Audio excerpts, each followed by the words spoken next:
Welcome back to the stream. I hope you're all doing well this evening, and I hope you're ready for some more Rimworld as we continue on our Rimworld All Achievements Challenge Run.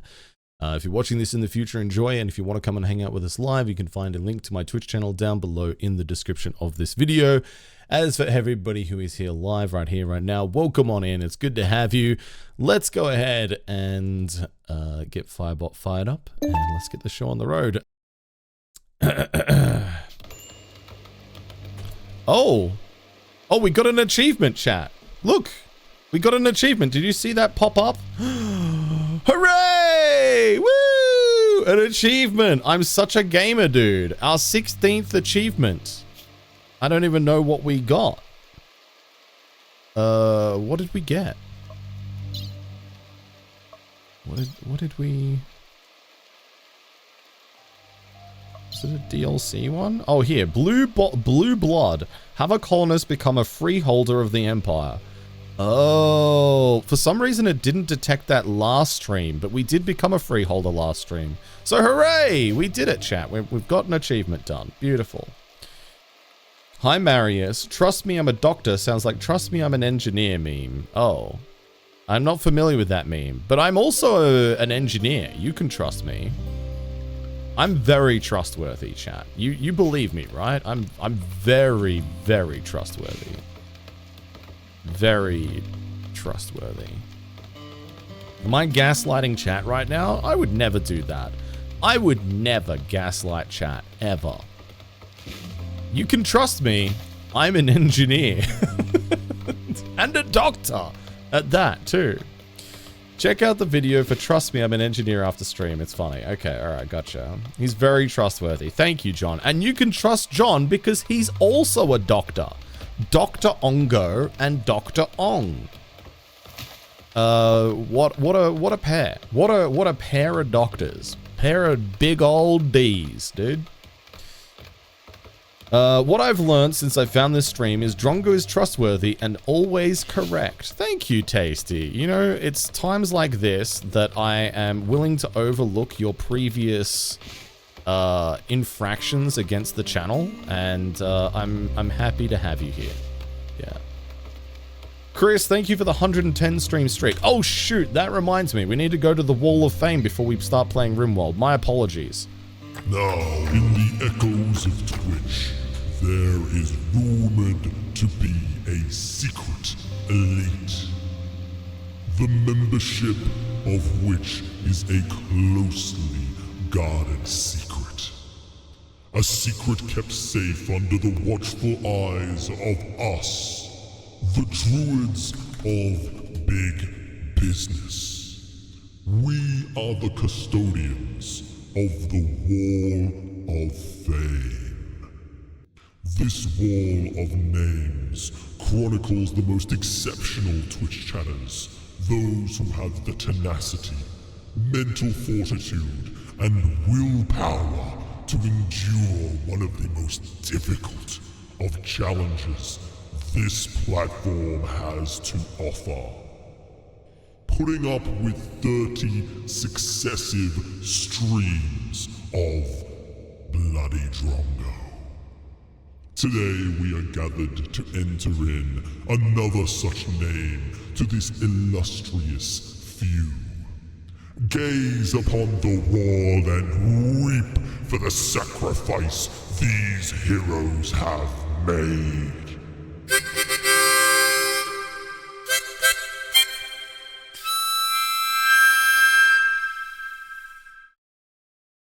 The Wall of Fame. All right. Thank you for bearing with me, chat. Right. We have two names. Do you know what? The harmonica is actually a great addition. I agree. Hi, Party Muffin. I will show Papa shortly. Give me 2 moments. All right. Holly Pop. Did we already have you on the wall? I'm trying to remember. Or is this the first 30 that you've shared? I think it's the first 30, no? I don't see it on there. Okay, all right. Congratulations to Holly Pop for their 30 stream streak. Okay, chat. There will be more Murphy cam. Don't worry. And chat, if you want the Murphy cam to be permanently on the stream, it's 195 subs away, and that's until the end of the month. That's until the end of the month.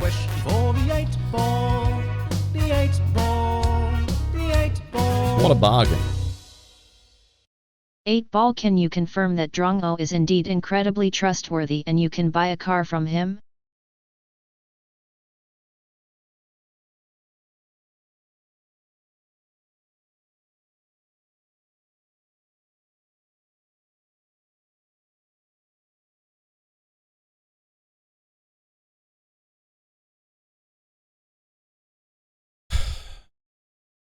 I'm so sorry.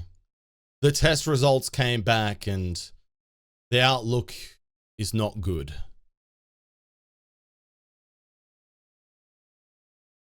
Well, that's unfortunate. Anyway, Holy Pop, congratulations. Tink, tink, tink.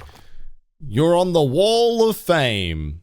Just in time before you're hidden behind my giant bald dome. Who else do we have? We have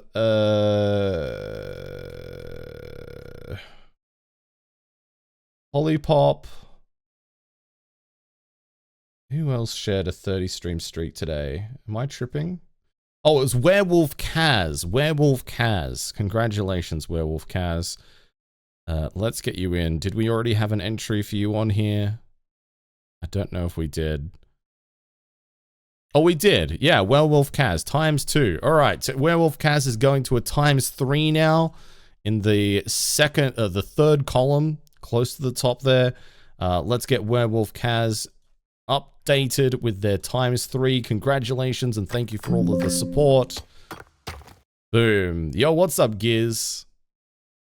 Thank you for your support as well. All right, I know. Okay, chat is okay. I'm not gonna waffle on. Chat is frothing for the Murphy cam. So goodbye. Now, without further ado, please join us in a polite yet sensible round of applause. Well done, and happy suffering to those who yet still strive. Well done, well done. Yeah, thank you to everybody who has gotten their streams up. Okay, here we go. Here's Murphy. Look at her. Oh, look at the little puppy. Hi, Nanda. Good to see you. Hello, Haz. I hope you've been well. It's lovely to see you. Listen, chat, I've told you. I will be showing this periodically tonight throughout the stream. I may need to step away from time to time to look after her, to make sure that she's not getting herself into trouble and make sure she's not, you know, peeing and pooping inside. So please excuse any more frequent interruptions than normal. But how do we have this on demand? So you don't have it on demand. Right now it's just whenever I damn well feel like it, John. But I have made a sub goal that if we get, if we hit that sub goal until the end of the month, which in fairness, I will disclose there's only two more streams after this one. Until the end of the month, we will have Murphy Cam instead of Face Cam, or at least in addition to Face Cam. But it'll be permanently on screen if chat really wants it. The option is there. She is out cold right now, and she is absolutely precious. And hopefully she'll stay that way. I don't have a lot of hope that she will, but at least for the moment, we're having our after dinner nap. Life is good. I poop inside. Why can't the dog do it as well? Well, I don't poop on the carpet. I poop in the toilet. Until she can get herself up onto the toilet to poop and flush. Actually, I don't even... you know what? I don't even care if she doesn't flush. Until she can get herself up to poop in the toilet, she's not pooping inside.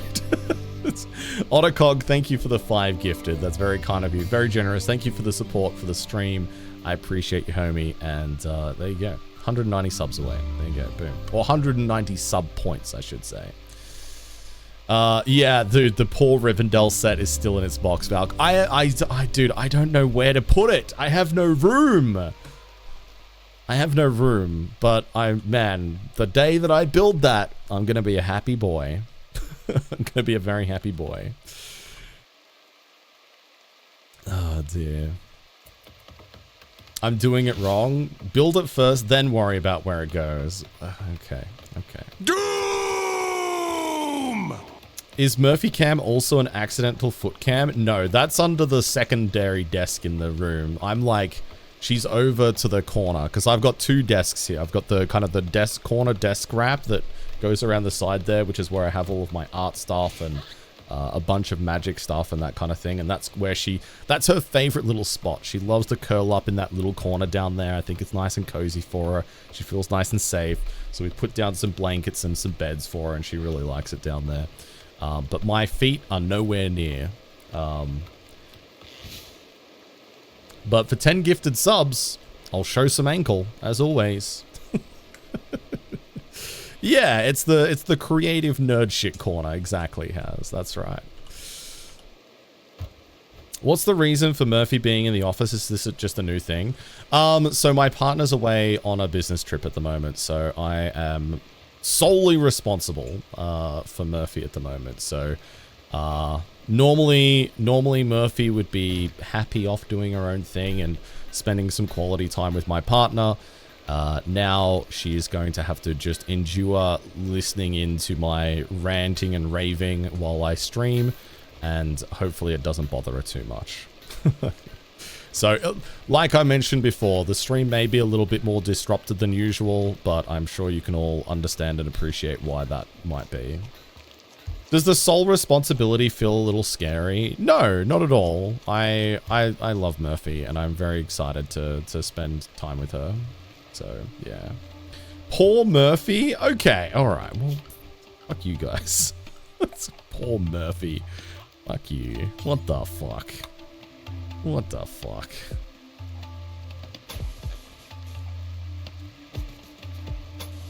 Murphy's very lucky to have me, I'll have you know. And I'm very lucky to have her. External hull damage. Hi, Sarge. Welcome in, dude. Good to see you. Welcome, welcome. Emergency speed.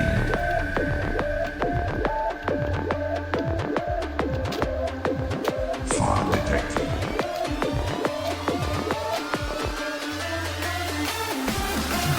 Emergency. System failure. Abandon ship. Abandon ship. Hello there, Sarge. Welcome in, dude. I hope you're doing well today. Thanks for joining us once again. Good to have you. Good to have you.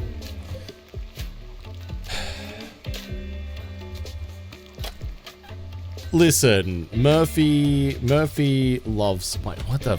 Oh, dude, I was wondering where my steel stockpile went, and now I realize I've built a room over the top of it. Okay, well, now I feel silly. Murphy loves my company, and she'll be very happy, I hope. But this, in fairness, this is the first time that either my partner or I will have been away for any, like, significant period of time. So we actually don't really know how she's going to react. Maybe she'll be fine. We'll see. Maybe she'll be a little bit anxious. I don't know. So we'll see. We'll see.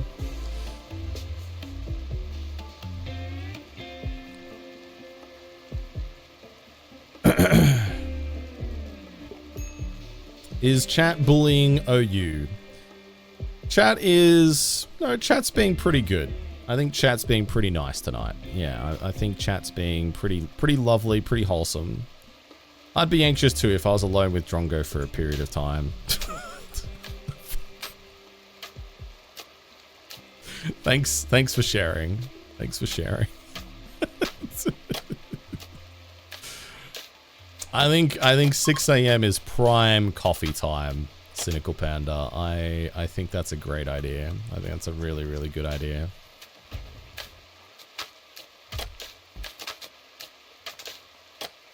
How is, chat, how's your weekend been? What have you been up to?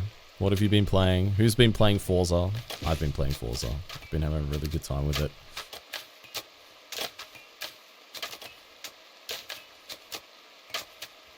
Yeah, you would think that, Pandarific. You would think that, but believe it or not, chat does still seem to really relish the opportunity to pile on, you know? Go figure. Go figure.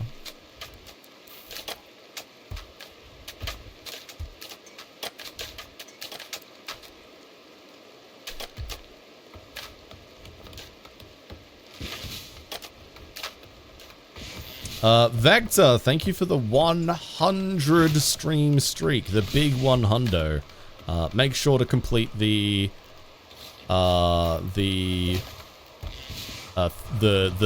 Google Doc in Discord so that I can make your 100 stream streak custom sound.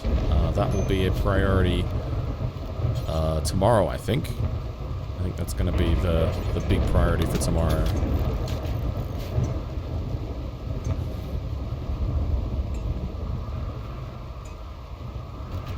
You know what, Panda? You might be onto something there, actually. This is as I always say. Good news travels fast, but a Boeing 747 is faster. Thank you, Grandpappy. Thank you for your wisdom in these trying times. Hi, Abby. Welcome in. Happy Sunday to you.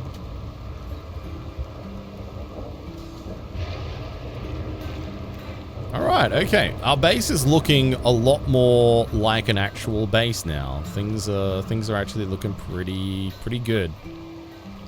Feeling pretty okay about a lot of how things are shaping up here at the moment.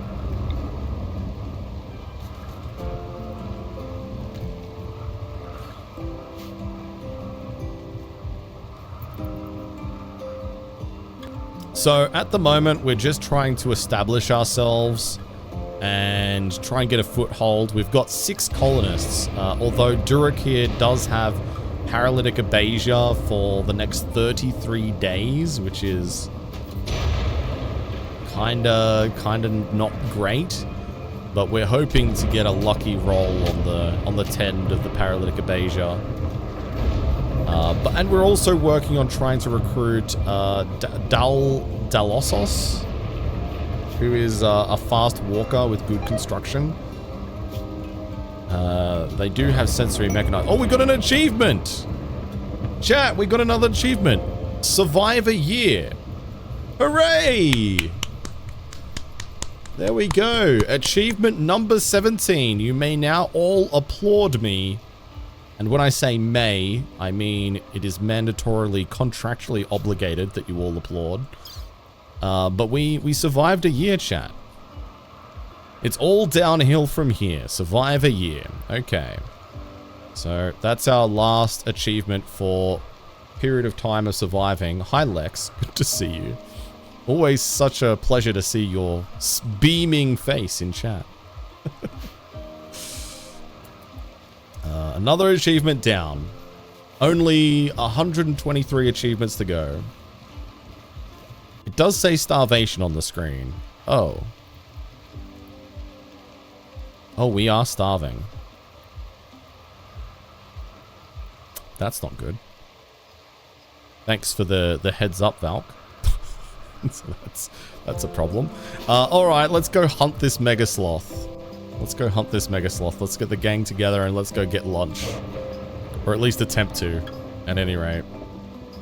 Hi, Cyborgs. Good to see you. Welcome in. Is that Jonathan? Is that Jonathan Ong in this chat when he is not live? Lex, it does happen, believe it or not. Yeah, John does exist in channels outside of when he's live. It's rare, but it is a thing that can happen. Alright, Mega Sloth Revenge. Light 'em up, boys! Light 'em up! Oh boy, run away, run away.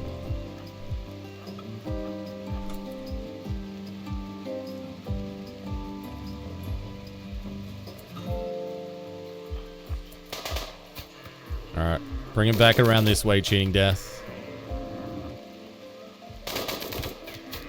I usually just sit here when I'm not live. Look at me, I'm Jonathan Ong. You're doing so good, John. John is always live. I'm always grateful for John's ponies. support. John is a great friend. And I'm grateful for the fact that he even decides to support his friends when he's live as well. I think that's great. Scarred Vulcan, thank you for the bits. Alright, let's grab that Mega Sloth. That'll be our lunch. Who's our cook? That would be Cheating Death still. Okay, Cheating Death. Let's get you to Butcher. Please and thank you. There we go. I mean, chat, John is a streamer. I think all streamers are fair game for a little bit of gentle bullying when the time comes.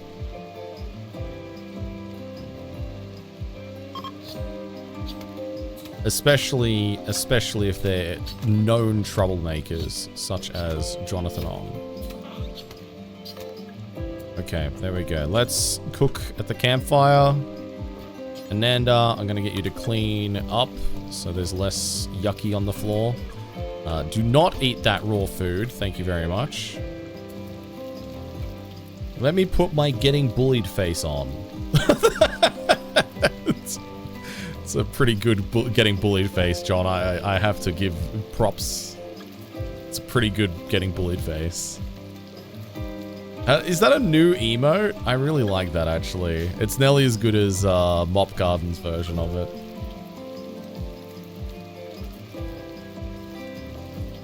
Yes, Ananda, that is what is required of you. You must clean in Rimworld as well as IRL.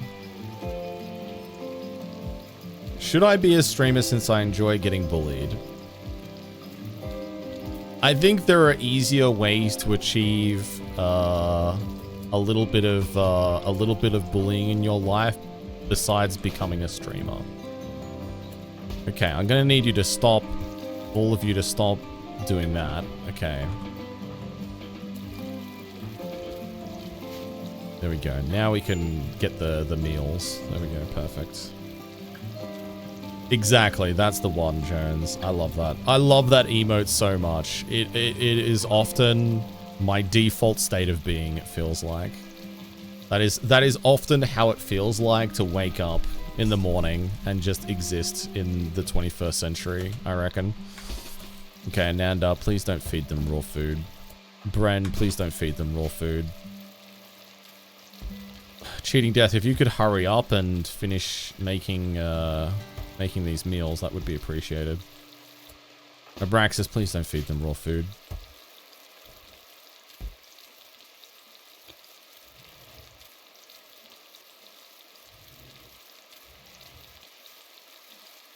Thank you for the lurk. Yeah, thanks everybody for being here tonight. I hope you're all having a good weekend so far. We've only got a couple more streams this month until I take off to head over to TwitchCon EU. If you're going to be at TwitchCon EU yourself, there is a whole bunch of details as to what's happening, as well as the community meetup has been announced. All of the details for that are in the Discord channel, in the announcements channel.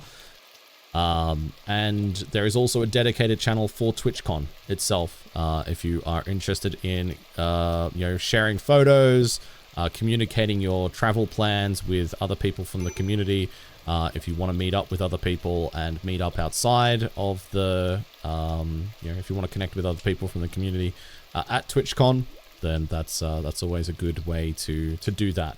So yeah, lots of fun stuff happening at the moment, and yeah, excited.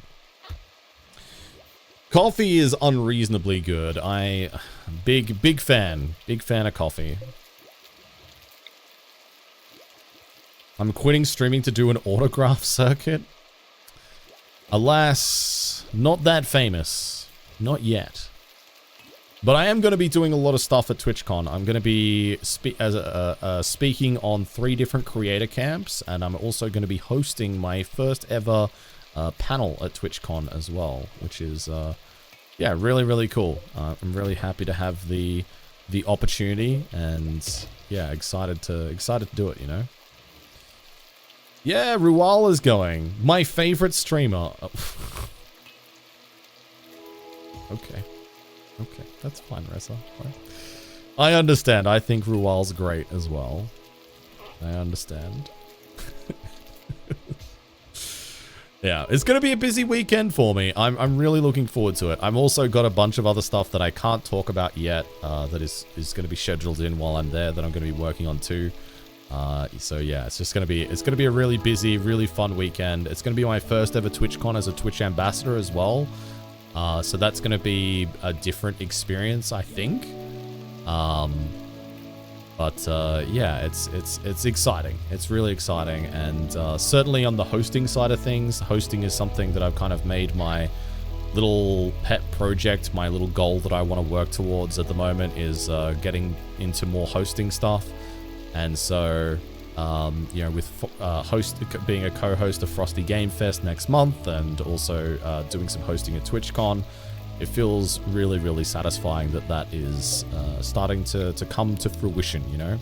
So yeah, definitely happy about that.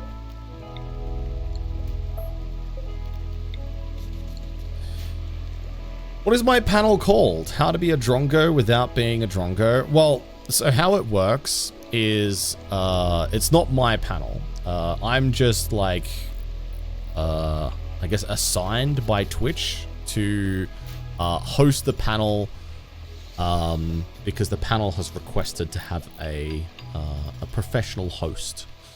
And so the panel is called Stronger Together, Communities, Guilds, and Support on Twitch. And it's all about how you don't have to really go it alone on Twitch. It can be a very lonely place, but there is also a lot of avenues for people to find support, to find like-minded people that have common interests, common backgrounds, common experiences, and you know, get support throughout your journey as a streamer on Twitch. And I think it's a really awesome idea for a panel. So yeah, I'm really excited to, as a host, hopefully facilitate a really fun and informative conversation. We've got some really awesome panelists on that one. So yeah, I'm looking forward to it a lot. What are guilds again? So guilds are a Twitch initiative that formalizes a structure for underrepresented communities, such as the Black community, the Latin American community, the Pride, like the Pride segment of the community, and the women in the kind of gaming space or the online spaces, to be connected with opportunities to be highlighted and showcased, and also you know, creates a space where they can connect with each other to find other people, which is really cool. There's a few guilds now, and I think they do a great job. Professional and all that, yeah, very professional. You're in the Twitch's Women's Guild, and it's been a really cool bunch of people, very helpful. Yeah. I think it's really easy to sometimes like I'm saying this with the full knowledge of knowing that I am a bald white man with a beard on the internet. I think it's really easy for the internet and gaming spaces to be dominated by bald white men with beards. So I think it's really nice that Twitch has created these spaces specifically for people from more diverse backgrounds to be able to connect with each other. And again, like I said, have opportunities to be highlighted and showcased. I think that's really awesome. Nookrium, thank you for the raid, dude. How you doing? Chat, say hello to Nook. How is Elemental Reforged? Chat, if you don't know Nookrium, they are a wonderful variety broadcaster. They play a lot of different games here on Twitch. And they also do have a great YouTube channel as well you might want to check out. If you're interested in the kind of indie variety space, There's always something new and exciting to check out over there. Nook, it is lovely to see you. If you're coming over from Nook Streaming, you don't know me, I'm Drongo. I'm a variety streamer from Australia. We play a lot of indie stuff. Definitely not as much as Nook. Hands up. I don't play as much variety as Nook. But I do love indie games. We're playing Rimworld. It's one of my favorite games ever.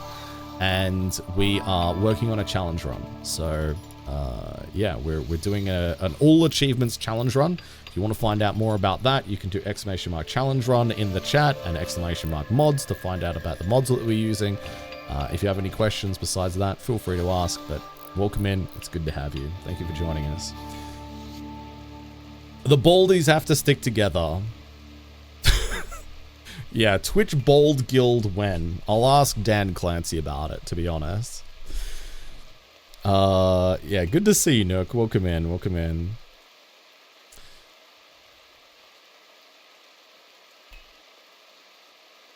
Yo, what's up, Timbo? It's going down. I'm yelling, Timbo, you better stop that. Oi! You better stop that. Get out of there, you dingbat. Hi there, Timbo. You bloody dingbat. It's good to see you.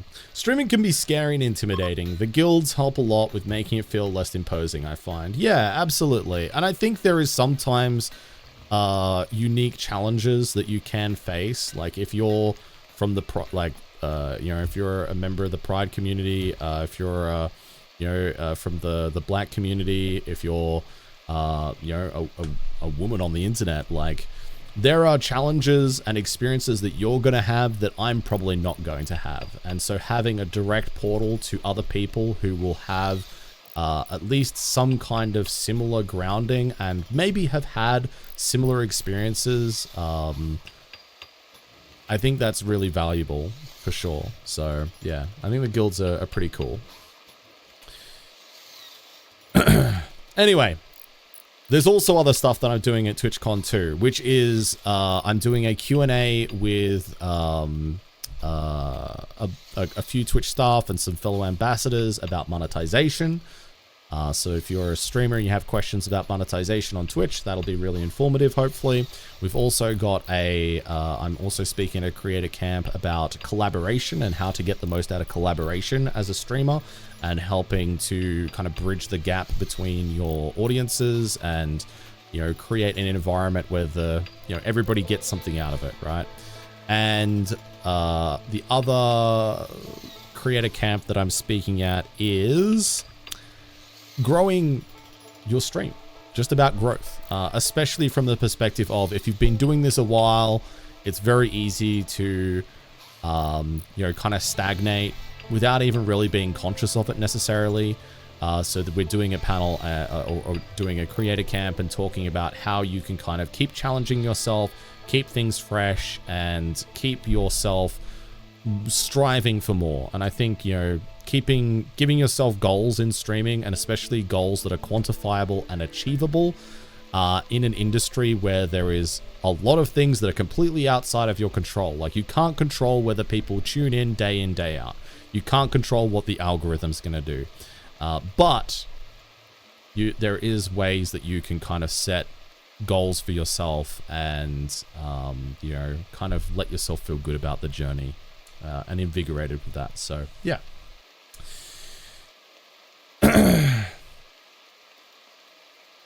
Oh yeah, 100% QT, 100%, dude. It is crazy. I think it's, I often yeah, it's honestly, to be frank, it's fucked. It is genuinely fucked what, a lot of, my women peers have to deal with. It is absolutely fucked. And it seems like it's only getting worse. There's just this really heavy undertow of misogyny and just hatred, just blind hatred that seems to exist in online spaces at the moment, especially. And it's, man, it would be exhausting. It really would be. And I think to kind of touch on your point, You know, I've been very fortunate in that I've surrounded myself. Friendly Kitten is here. Never give up. Never surrender. Hi, Friendly Kitten. Good to see you. Welcome in. I think that, like, I've been very fortunate to surround myself with a community and with, you know, fellow streamers and a lot of people that I share a lot of common values and common interests with. And it can sometimes just be like a really rude awakening to be like, oh yeah, there are just people out there that I do not share a lot in common with the outlook of things. Like, we just have completely different outlooks that I just completely disagree with. And it's not rare, and it's not okay, and it sucks. So yeah. Hello, Tim. Good to see you. Welcome in. I haven't had much abuse yet as a streamer, but in journalism, yikes. I've had death threats in the past within gaming. Dude, that's completely unacceptable. I'm so sorry, Hallie. That sucks. I gave a game a mid-review, got one death threat and a bunch of comments insulting my looks. Ugh, yeah. Yeah, yeah. There are, unfortunately, a lot of very sad, angry individuals out there. Yeah, it's not okay. It's not okay. Hi, Secret Name. I'm doing well today. Thank you for joining us. Welcome in. Printer says, political polarization, extremes being punished by artificial social media, algorithms, anger being weaponized, echo chambers. It's going to take decades before the damages caused is reversed. Yeah, and honestly, like, I completely agree, first of all, but I don't even, at the moment, I struggle to even see a path back, you know? And I think, honestly, like, the fact that exists is a big reason of why I so highly value Twitch, because it is a time-invested platform that gives room for nuance and genuine back and forth dialogue, right? Like, in this channel, I don't have any rules against, like, politics. I don't have any rules about discussing religion, as long as people keep it respectful, and, you know, go into those conversations understanding that, you know, we're a global audience and that we come from very different backgrounds, very different experiences. As long as people engage in good faith in those kinds of conversations, I'm fine with talking about those things, because I genuinely believe it's super important to be able to cultivate spaces where we leave room for the discussion of nuance that isn't driven or punished by algorithms, right? To kind of touch on the social media aspect there, where, like, algorithms prefer to push negative content. They prefer to push content that is highly emotive in the negative spectrum, and that just causes so much anger, despair, and just horrible feedback loops within people that spend a lot of time online, and I think it super sucks. But the flip side of that is, you know, my viewpoint is that I like to see Twitch as a space where more thoughtful discussions can exist if the streamer wants to. You know, there are a lot of channels out there which don't want to talk about politics and don't want to talk about, you know, religion and things like that. You know, and I think that's fair enough. Like, ultimately, like, I think there is a place where escapism has a role. Like, we can't be on 24 hours a day. We can't be tapped into and stressing and worrying about things and talking about things that we can't immediately enact change on, because it's not good for our mental health. You can destroy yourself obsessing over that sort of stuff. So I think, you know, having escapism is good. But I also think that, you know, I'm very comfortable with being wrong.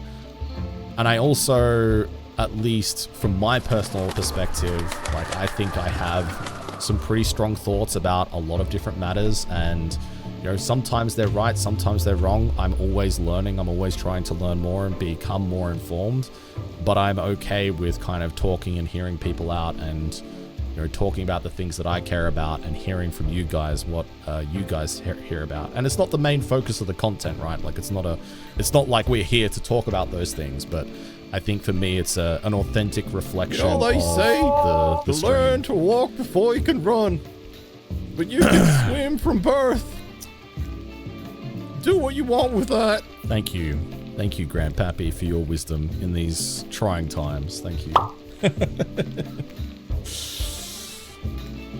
I'm glad we have places like this. We're full of good people. It's a little enclave against a ton of dangerous crap. Yeah, and that's kind of how it feels, right? Like, I think when I think about my friend group, my peers, my friends on Twitch, and our shared communities, it does kind of feel like a beautiful little oasis in a desert of online bullshit that is populated with bots and just so much hatred and vitriol, and it's really nice to have a place where you can, you know, genuinely connect with people, and you know, it feels good. It feels good.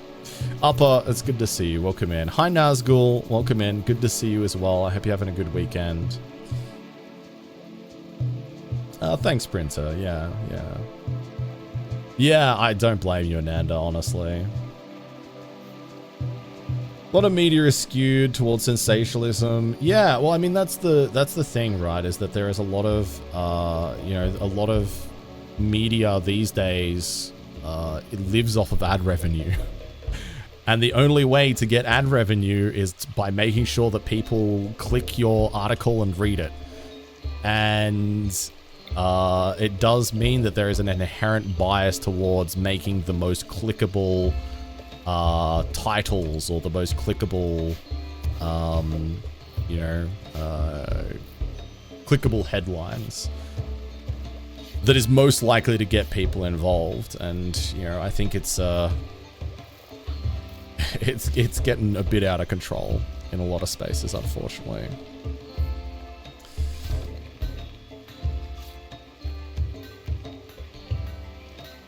Yeah, John.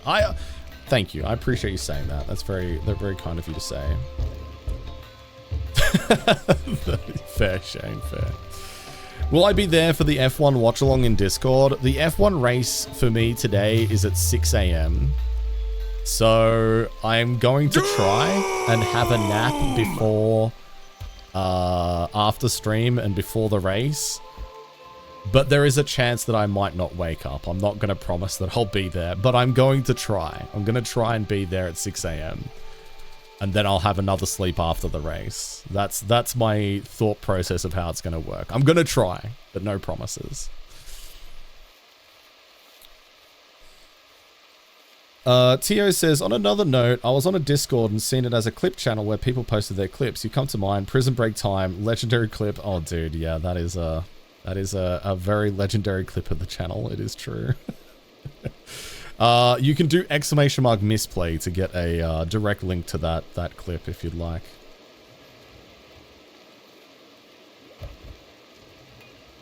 Smart, Valk, smart. Good play. An enraged viewer is a viewer that's engaged. Yeah. Well, yeah. I mean, that is ultimately the truth, though. Is anger and frustration is often a more powerful motivator to get people to engage with something than, you know, something positive. And I think it's probably something that's worth keeping in mind. I generally try to, but man, it's hard sometimes. But making a concerted effort to engage with content that you think is positive and is contributing something nice to the world, do it. You know, if there's somebody out there working on a passion project and uploading it to YouTube, engage with it, like it, comment on it. If there's somebody making short form videos about their favorite books, engage with it, comment, like it. You know, if there's people that are, you know, talking about their personal experiences that, in a way that is not kind of just angry and rage baity and that kind of thing, engage with it, like it, You know, I think, you know, you can do a lot of good for your own personal algorithms by specifically choosing to reject the really emotive, angry, bad content that platforms seem to be biased towards serving us. This is why Drongo rage baits chat often. That is true, Miss Raichu. That is true. I do love to rage bait chat. Speaking of which, I made some jalapeno poppers for dinner tonight. It was very good. Tim says, it took me time to learn there's a mental cost associated with becoming angry, emotional, etc. about something then I don't take action about. That's why I stopped consuming mental health content as entertainment. Interesting. That's fair. I don't think that's a dynamic that I've necessarily thought about too much, but I'm sure that is true. Yeah. I'm sure there is a mental burden that comes with being angry all the time, but okay. I mean, a bit of Drongo lore. Back when I was a teenager, man, I was angry, man. I was like the epitome of an angry, angsty teenager. I was just mad at the world, and I was just pissed, dude. And that's ultimately, looking back now, that was because I had untreated anxiety and depression. But back then, man, I was just a little shit. But fortunately, ever since my frontal cortex has finished developing... Hi, Jackie. Good to see you. Jackie, Fortunately, it was a phase.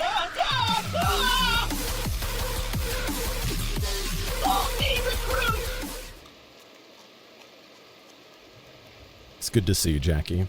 Fortunately, since my frontal cortex finished developing, I've found that my ability and tolerance for, you know, processing anger and then just letting it go has increased significantly. You know, obviously I still get angry about things, I still get upset, but, you know, like, I don't, like, man, to get like a little bit, you know, a little bit raw about it, like, I remember like being so angry as a teenager that I would just feel completely out of control. Like I would just act without thinking, and I had no kind of like thought about like, oh, what is the outcome of this? What is the potential ramifications? I'd lash out, you know? And that's a horrible feeling, like to lose control because you're angry. It's not a nice feeling. And, you know, afterwards you then have to deal with the consequences. You have to deal with the shame that's associated with it as well. And that's not good. Yeah, it's a very unpleasant thing. And I'm really, really glad that, you know, that's definitely something that is no longer a part of my life. I'm generally a pretty chill, level-headed person. I'd like to think, at least. But yeah, man, when I was younger, I was real angry. I was an angry little fucker. Tim says, I think it nurtures a sense of disempowerment, and the feeling is something very prevalent and damaging across our society these days. The sense of the world is screwed and we can't do anything about us that keeps us from taking small, important steps for ourselves and others. Yeah. Okay, I think I understand what you're saying, Tim. Yeah, okay. Hi, Gashi, by the way. Good to see you. Welcome in. We are again about to starve. We're waiting on our rice harvest, which is not too far away, but luckily there's some horses down here that we can go hunt, so let's go do that. Gashi says, mellowing out comes with maturity, I feel like. In your younger years, you're starting to learn about the world and how your impacts... Yeah, I think so. And obviously there's a whole, like, hormones thing, and, you know, at least for me, there was, like, you know, undiagnosed mental illness that was going on there too, but... yeah, it's not a nice feeling, but yeah, it definitely, you know, comes with time and maturity, the ability to kind of deal with that sort of stuff, and, you know, learning in yourself how to deal with hurt and disappointment and frustration. Yeah, it's a very natural part of growing up for a lot of people. Not always, you know. I think there's a lot of people out there to You know, I've seen people out there that I feel pretty confident in saying have the same issues. You know, the rage, the red mist when it descends. They just get angry and they don't really know how to work through that, and they just lash out without thinking. And you know, obviously it sucks for the people around them, but to a certain extent, I also feel bad for them because they've not got the tools to. For whatever reason, to deal with that, and you know, I know it doesn't feel good for them. Subscribe for 82 months and says, Yo, what's up, Chirin? Hello. Thank you for the 82 month, dude. That is crazy. 82 months, tier 3. What an absolute leg end, dude. Big woos, big Danex chat. Can we get some hype in there for Chirin? I appreciate you, homie. It's good to see you. Welcome in. If teenager me met 2026 you, how do you think they'd react? I think if I knew it was me, I'll be like, huh, that's kind of weird.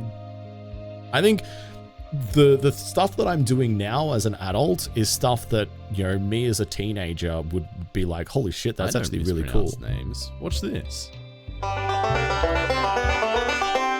It's Jiren. Jiren. Damn it. Yeah, have you been scammed again? 82 months being scammed, by the way. I think if younger me could see me now, I think I'd be proud of myself. And I think that's kind of crazy to say, right? Like, I think if young me knew me, like, I think back then, I've talked about this before, just, you know, TLDR mental health warning if you do find mental health topics triggering. I'm going to get a little bit heavy here. Not super heavy, not super graphic or anything. Maybe just mute the stream for like 30 seconds. But, you know, back in the day, you know, when I was like you know, in my teen years, I did not see myself living to 25. So I never planned for anything. I had some ideas of being like, oh, this would be cool if I did this. You know, I liked video games in my later teen years, and you know, I liked creating. And when I left high school, you know, one of the things that I did try to do was go into media production, because I was like, I want to go into production of like TV and radio and that kind of thing. So the stuff that I'm doing now as an adult, I think, you know, younger me would be really proud of. But if I didn't know I was me and I met myself, I'd be like, what a wanker. What a wanker, dude. This guy's a total jack off. So I would have zero time in my day to listen to adult me.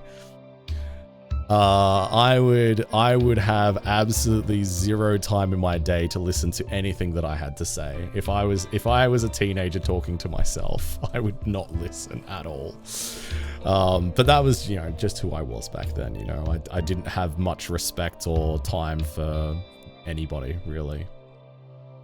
I got an email from Twitch about my 6-month resub coming up. I thought about canceling it, but it seemed like a lot of effort. Oh, bless your heart, Sharon. I appreciate you, man. Like, 82 months is a long time, and I'm always very humbled by the fact that you choose to support the stream. I know you don't get to watch a lot, and the fact that you still choose to is, yeah, it's really appreciated. Anyway, I hope you and the family are doing well. It's good to see you. Welcome.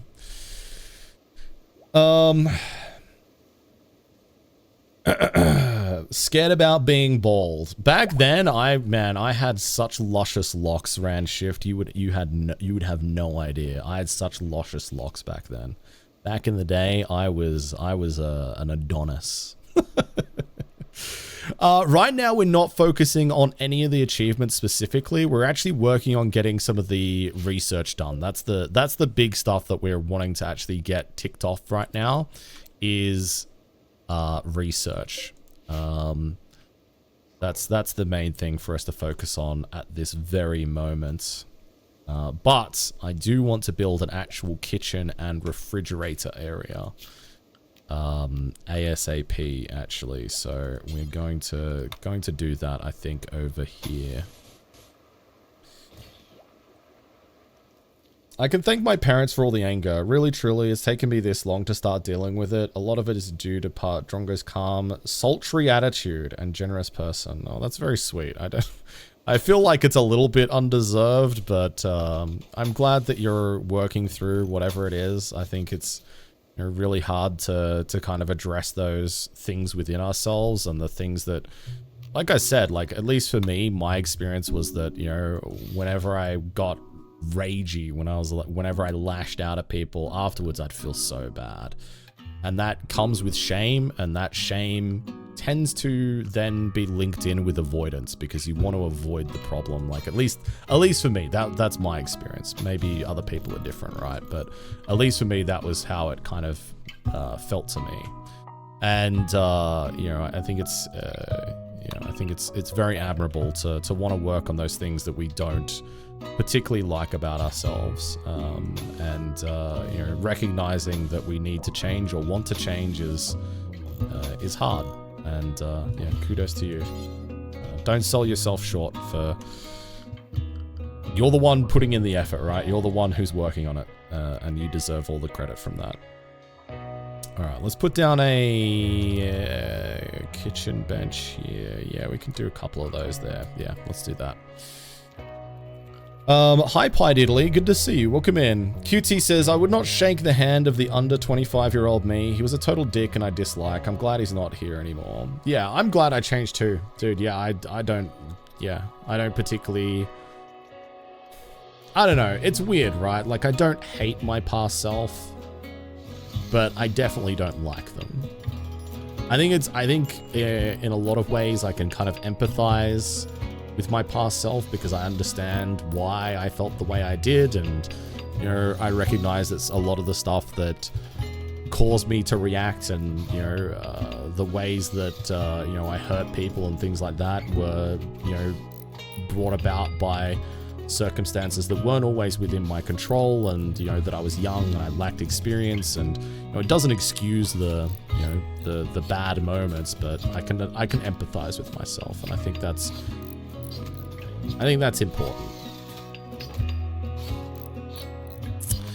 Pocket Monster says, I was so close to going down the right-wing pipeline, but thankfully I got pulled out. I've seen 2 different brother-in-laws start going down the same route, and I have to make sure their families were able to pull them out, because there was so much isolation and rage in this world. Yeah, it's scary. Yeah, it's really easy to do. Like, God damn it, I don't want you eating raw meat, you lunatics. Even now, like, even though I have never expressed any kind of interest in watching like red pill or right-wing content, it still pops up on my timeline from time to time. Like, the algorithm's just like, oh, are you receptive now? And yeah, it's yeah, the algorithms do a lot of heavy lifting for promoting that sort of stuff, that's for sure. I'm glad you didn't go down that pipeline, Rocket Monster. Glad you're here with us. Mayonnaise says, young me got paid by the government to kill people. Current me volunteers at children's hospitals. Younger me would be very, very confused. I'm proud of you, Mayonnaise. I'm proud of you.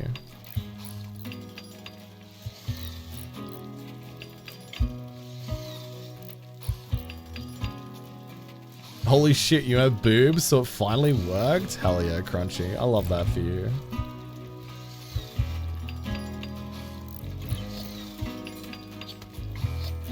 Hell yeah, Hallie. I think that's great. I'm glad you do too. I Bloody Waltz. Yeah, we got achievements. So there's a mod. You can do exclamation mark mods if you're interested. But there is the vanilla expanded achievements mod. That adds in 140 achievements for Rimworld. And our challenge run at the moment is Losing is Fun difficulty, Randy Random, Commitment Mode, and we're going to tick off every single achievement that the game has to offer. And so far we're at 17 out of 140. Won't bore the stream with the last couple of weeks. No sleep, sick children. I will see. Maybe the reason I'm still subbed is because I never watch the content I'm paying for. Oh dear. I love the brief moments I spend here. Thanks, Chirin. I'm sorry to hear that the family's been, you know, God, kids are such little petri dishes, huh? But yeah, I hope it's all going about as well as it can with all of that in mind. Bloody Waltz, bless. Glad I could be an inspiration. We're all work in progresses. 100%, Hallie, I agree. There is, yeah, I've got some old AF videos on YouTube. Yeah. If you're curious on seeing like younger me, I've got some old videos out there. Like in many ways, I've grown up making content on the internet. Like it's pretty crazy actually. Yeah, it's pretty surreal. Brio says, I think past self had to do the crap I disagree with today to grow into the person I am. That is true, yeah. And I think in general, I like who I am today. You know, there's definitely moments of like a lot of, I think it kind of comes hand in hand with, the depression and anxiety and that sort of thing, where you have those moments of self-loathing. But those periods of time where I feel those emotions strongly have gotten further and further away and further apart the more I've worked and the better life I've made for myself, right? And I'm very fortunate in that these days I don't feel those particularly strongly or particularly often. And it's,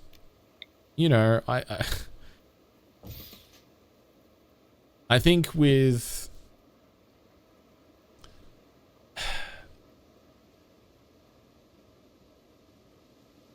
I think there's a fair point to be made that without the experiences I had as a younger person and the things that I did, I wouldn't be the person I am today.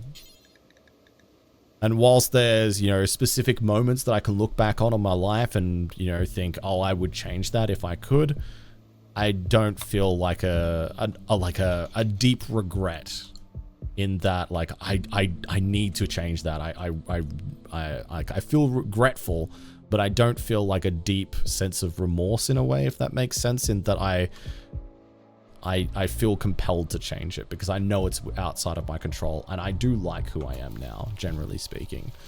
And I'm glad I am who I am now. So, yeah. There's a saying that I personally like. I would do a lot of things differently in the past had I known, but there's nothing I regret. Fair. Vector says, changing topic slightly, which is better Rimworld base. Well, which is the better Rimworld base building style? Separate rooms or rooms altogether? I think rooms altogether, it has a lot more advantages. I think separate rooms has a lot more disadvantages than advantages. Usually separate rooms is something that I'll do as an aesthetic choice, but for the most part, I think that, one big superstructure with honeycombing is a better Rimworld build. Yeah. Hi, Mattress Wolf. Good to see you. Welcome in.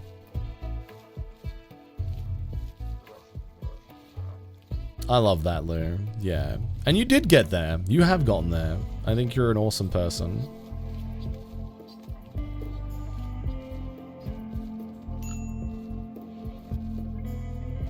In the case of starting Odyssey, I would imagine Drongo would build fresh stuff for it. I mean, I don't know. We're gonna build a spaceship at some point. I don't know if there's an achievement specifically for going to space.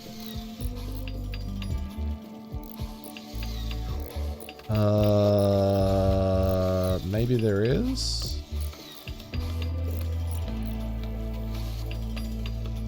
I don't see one. I don't think we actually have to make a ship. Yeah, 3 wide corridors, airlocks does wonders. Yeah, that's been my preferred go-to. Like, you can go back in VODs for years now and see that I very heavily prefer the 3 wide corridor with airlocks strat. Like, it is just so robust. It is really good. That is true, Escada. That is true. Yeah, life is weird. I agree. Life is weird. Use the search function. I've already forgotten what I was searching for, old Mr. Frodo. I'm going to be so real with you. Yeah, I'm glad we met too, Lou. I'm very glad we've met. 5 wide does feel too wide. I think 3 wide is optimal, aesthetically speaking too. Oh, the spaceship, right. Space?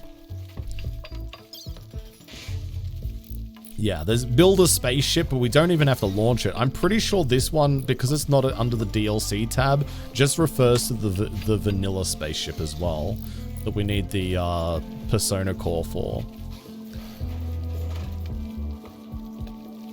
So I think we'll be all right. I think we'll be all right. Oh,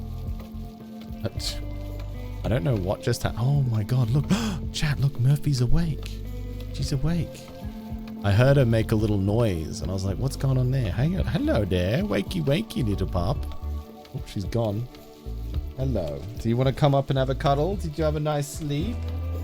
A nice post-dinner sleep? Oh, hello.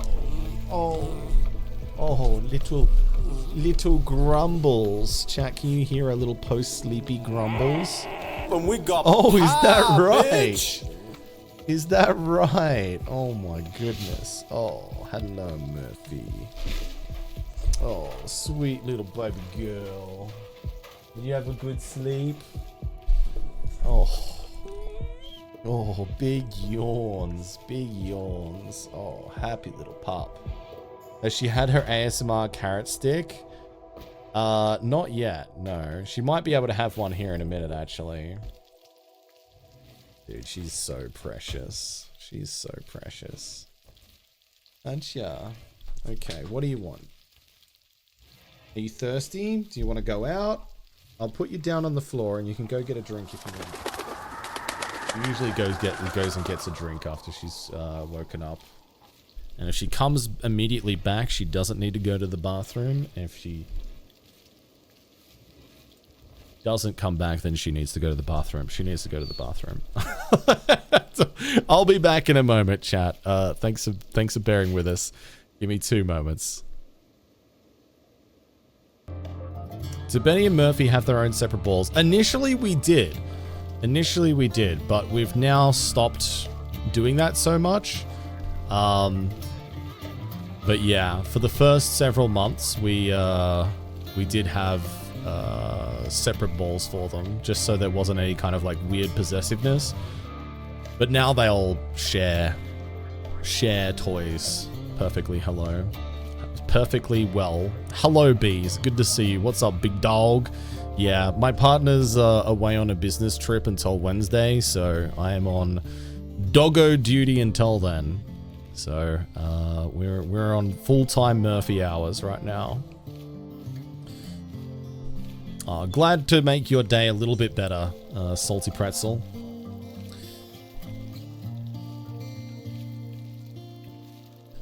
That me. How's Italy treating you, bees? How, on a scale of like 1 to 10, how much more cultured are you right now? Chat, good news. We've got a new recruit. Abraxas has joined, asked Dasalos to join, and they've accepted and joined the community. All right, beautiful. Beautiful.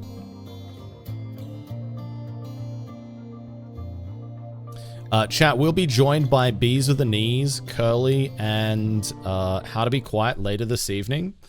We're going to be collaborating with them on a kind of a digital game showcase called Endix. Link is in the chat there. If you're interested in checking it out yourselves and jumping in, it's free. It doesn't cost you anything, but there's a bunch of, it's like a digital convention. I've never done anything like this before. I have no idea what it's gonna be like, but I'm excited to find out with all of you. So, and excited to find out with my friends. So it'll be fun. Zero culture, all stink. Oh, what has? Are you allowed to talk about the things that you've done so far? Because I'm so curious as to what that means. Zero culture, all stink. What has Morgan got you doing over there?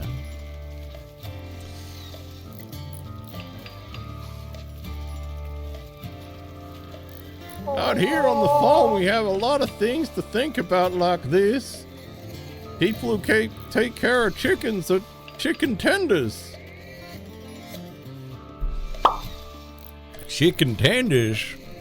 Hello there. Good to see you. Thank you for the chicky tenders. I've rolled in cow shit like real Italians in the countryside. Oh, mamma mia. And then you went for an early morning espresso, right? I think that's like the typical Italian experience, as far as I'm aware. With the cows, yes, outstanding, outstanding. Yo, what's up, Blue? How you doing? Yeah, sounds legit, right? Yeah. I hope you're having fun, Bees. It's I'm really looking forward to seeing you soon. I can't believe I get to hang out with Bees with the Knees IRL in less than a week. I am giddy with excitement. It's pretty cultured, honestly. You know, rolling around in pig shit is, or cow shit for that matter, is pretty cultured. You're having so much fun though? Hell yeah, Bees. That's awesome. I'm so glad.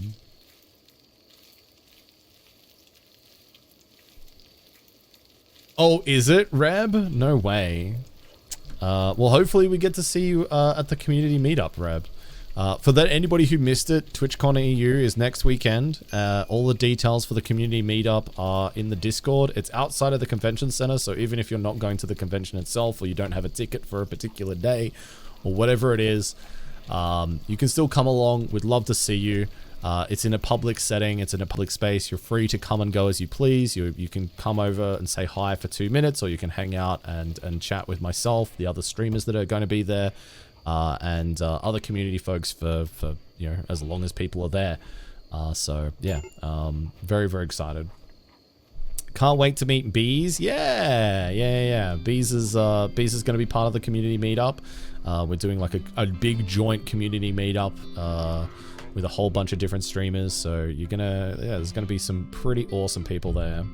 Has chat been bitching to me about their warm, nice weather today? Why? I blame John. I blame Jonathan Ong for starting this meta for my friends coming into the channel to talk to me while they're live.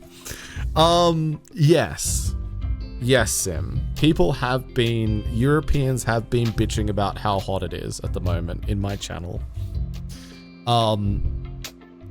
But you know what is equally as obnoxious, Sim, is the pinky out attitude of, oh, well, I'm from California, and I don't even think that's hot at all. That sounds absolutely delightful.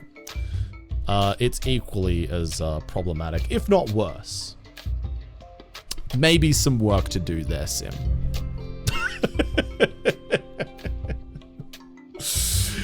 Thank you for not coddling them. I never coddle chat. I could never, Sim. And I won't coddle you either. Denzi says, I'm loving the sunny days. I'm feeling very alone in it. Oh, bless. My favorite, dude, honestly, like, one of the things I miss about living in the UK is that whenever there was like a really, really nice warm day, everybody would be like, let's go to the park. Have a barbecue, like get one of those like shitty little charcoal barbecues, and everybody just goes down to the park. Because it's like, it's a nice day. Hell yeah, that's worth celebrating, you know? And I'm like, oh, okay, that's cool. Whereas in Australia, that's not so much of a thing. But I do really appreciate that. It was good vibes. 20, sorry, I thought it said -20 in Northern Ireland today. I was like, fucking what? Fair. Posh English accent for California was top notch. Yeah, well, I've only got like 3 accents in my repertoire. I've got like the posh English, I've got the shoot dang Texan accent, and I've got ochre Australian, and that's about it. The rest of my accents are not good. I've got and old man and Gollum. if that counts as an accent. 12 Celsius, hell yeah, dude. 20 Celsius, 27 in your room. That's fair. Sim has been strangely silent since I put him in his place. I got distracted by chat. Murphy's gone. Hang on.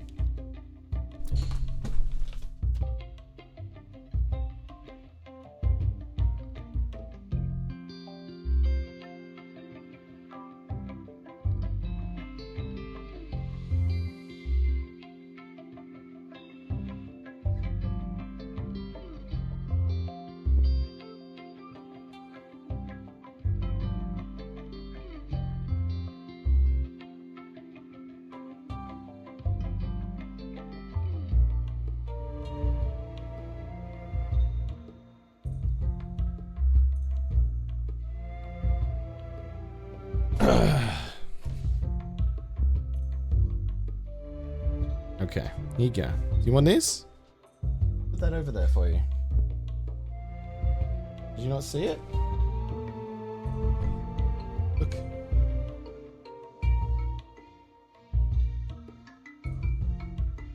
She was having a little chomp on her a little stick that she's got. She's got a little chew stick.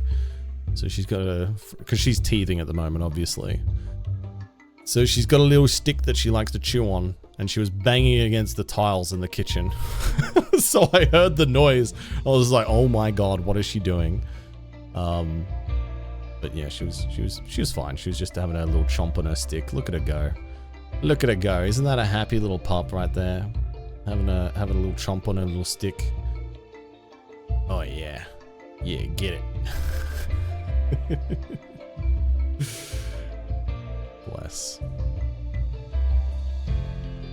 Me too, Spoofy. Me too. The heat snobbery is the only toxic part about this and Sims community. People are allowed to complain when others experienced other hotter weather. Yeah, that is true. That is true.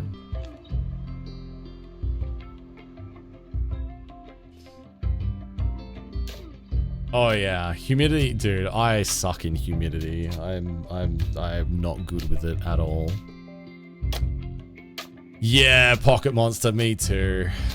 And because she's got Beagle in her, she does like the Beagle sploot as well. So she kind of like frog legs her little back legs out when she's laying down on her belly.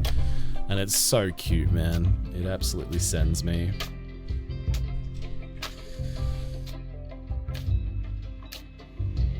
Well, I mean, usually that's true, Mika, but it was quiet, then preceded by noises, which usually means she's gotten herself into something. Like, she'll disappear quietly like a little ninja, and then she'll get into something she's not meant to, and then be like, oh, wait, what was that?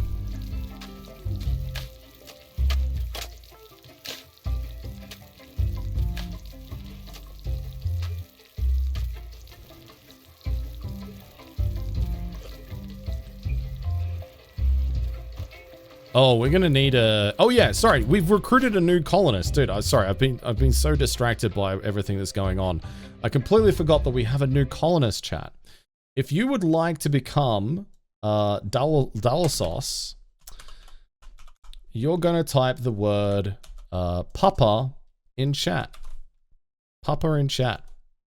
If you would like to join as a fast walker with good shooting, good construction, good cooking, good medical, and good intellectual. Papa in chat. There you go. I would bring up the Papa cam right now, but Murphy is on my feet at this very second, chewing her ball. And chat does not deserve free feet today. As good as chat has been, I'm not giving you free feet. I'm sorry. Is that Red Talon? Hello, Red Talon. Good to see you, homie. Welcome in. No free feet, Cam. That's right. Yep. No feet. Yep. It's a shame. It's a shame. I know chat would love to see my dexterous toes and Murphy at the same time.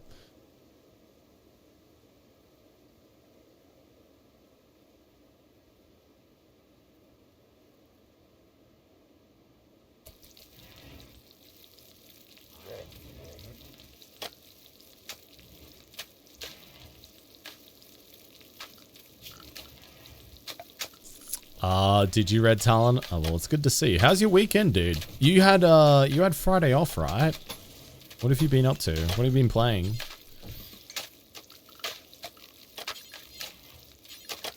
I hope you've been enjoying your long weekend.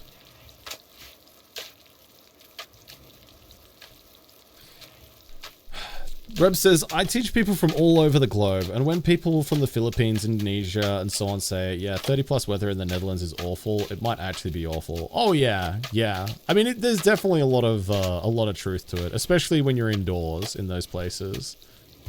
But also, like, your experience of temperature also changes quite a bit depending on the UV index, which is really changes depending on how close you are to the poles. So, like, in Australia, for example, it's really easy to get sunburnt because they're, you know, you just so much, like, the UV index is so much higher. Even on like overcast days, like I've gotten sunburnt on days where it's like objectively cloudy.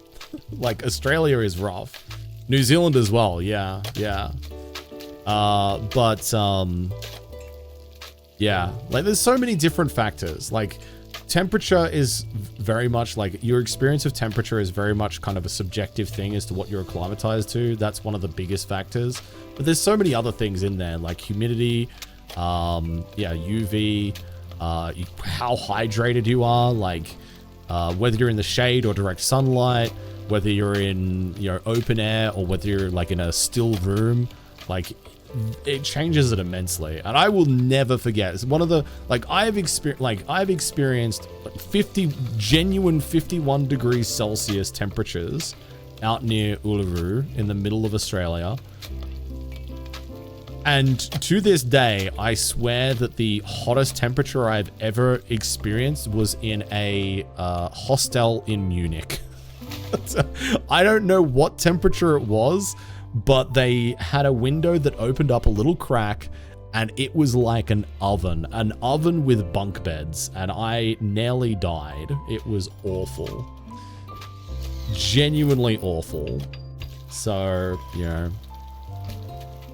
the temperature snobbery, my god, it is pretentious. it is pretentious.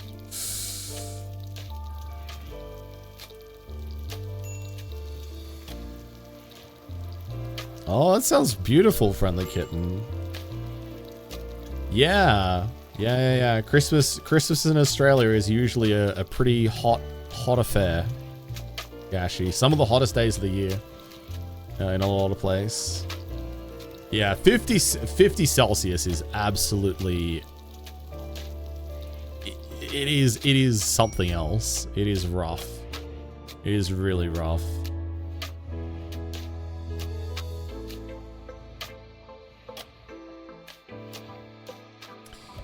Haz says, I'll never forget my first impression of the American sort on the stuffy bus to Fort Benning. I don't know what that means. American sort? Oh, good. Nice little social fight to welcome you into the colony. Last chance, by the way, to type in Papa into the chat if you would like to go into the running to become Dallasos. Looking forward to getting off the bus, and when I did, it was still a sauna. Oh, okay. Yeah, gotcha. Oh, in the American South. Gotcha. Okay. Yeah. You like get off the bus and it's like, oh, it's just like this, huh? It's sticky. I love like having a shower, dude. That's one of my biggest things. I love showers. I love getting out of the shower. I love drying off, and I love that afterglow of like feeling clean and fresh and lovely.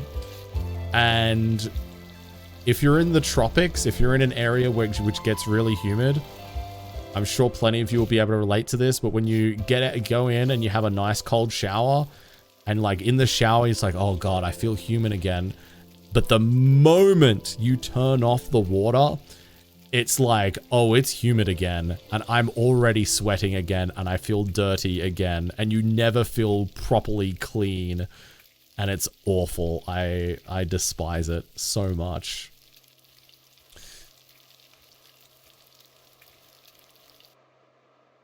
Oh my god, Reb, that's brutal. That's crazy, Jones. What the heck? Cat 3, cat 4. Come on down to the Groover dance floor. Gotta make sure you're comfortable, stylish. Raise your hands high skyish. It's 3 cat, baby. It's 3 cat, baby. Hi, 3 cat. Good to see you. Welcome in. Dude, I love shower. If I could live in the shower, I genuinely would. Showers is like the one time where I get to like, my brain shuts off and I feel like I can think. It's like the rain somehow turns off the static in my brain and I can actually think clearly. It is blissful. Genuinely blissful. I love showers. Yeah, Sindlash, that's right. Hi, Stealth Ginger. You were working last Christmas and the work phone was turning off from getting too hot. The work phone was turning off? That's crazy. Oh, dear. Oh, yeah, Stickster. Yeah, that's a nice one, too. Yeah. The towel gets crusty from the salt in your own sweat. Ugh, yuck. I hate that. Yucky.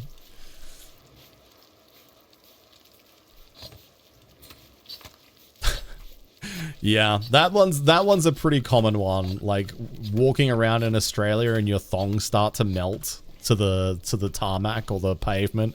The roads are melting and like your shoes start to melt and everything starts melting.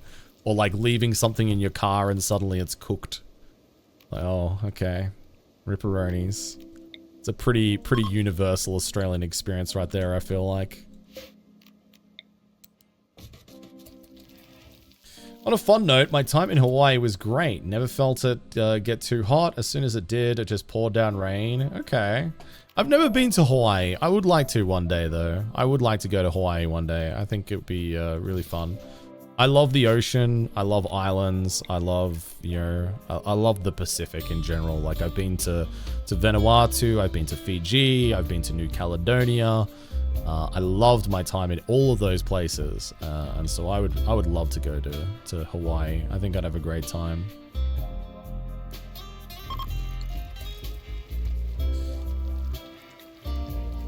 Yeah, thongs are flip-flops to some people. Yeah, I'm not melting my underwear to the road, I promise. Not normally. Although, you know, on the right occasion. On the right occasion.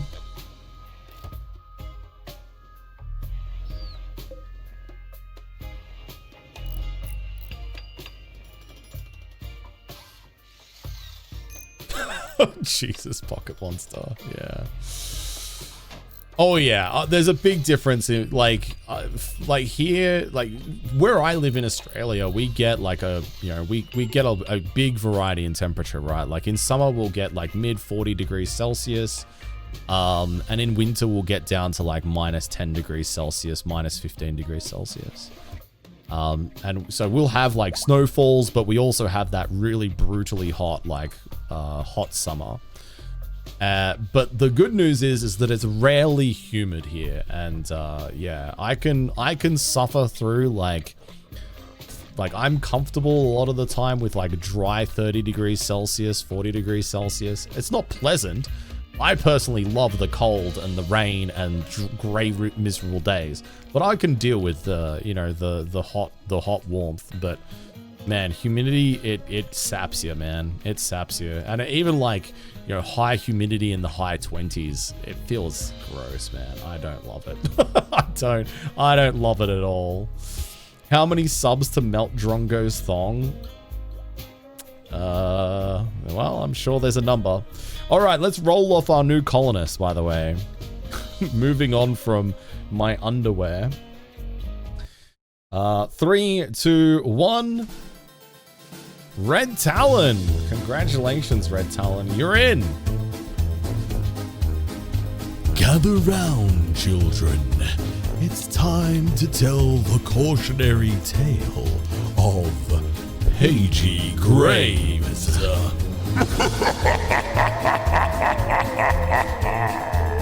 Hello, Paigey. Good to see you. Welcome in. Welcome in. I hope you're doing well today. Thank you for joining us. Yeah, you're in Red Talon. Part of the ship, part of the crew. It's been a while since we've had a Red Talon in the colony, I feel like. Feels good, man. Feels good. Yeah, welcome in, Red Talon. Oh man, Murphy is having such a good time chomping on her little ball right now. I'll tell you what, chat. Hang on, let me show you. Let me show you what she's doing. Hang on, wrong button. Let me show you what she's up to. Oh, it's not her ball, it's her platypus. Look at her go, dude. Look at her go. Look at this little chomper. Look at this little chomper. She's killing her little platypi. Get it. Get it, girl. Get it. Get it. Show that platypus who's boss. Yeah, go on. Okay, you're getting a little bit close to the electronics there. I don't love that. Okay, thank you.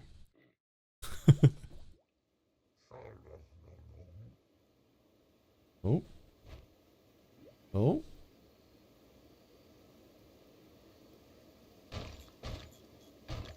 Yeah, look at her. What a beautiful little puppy. What a little beaut.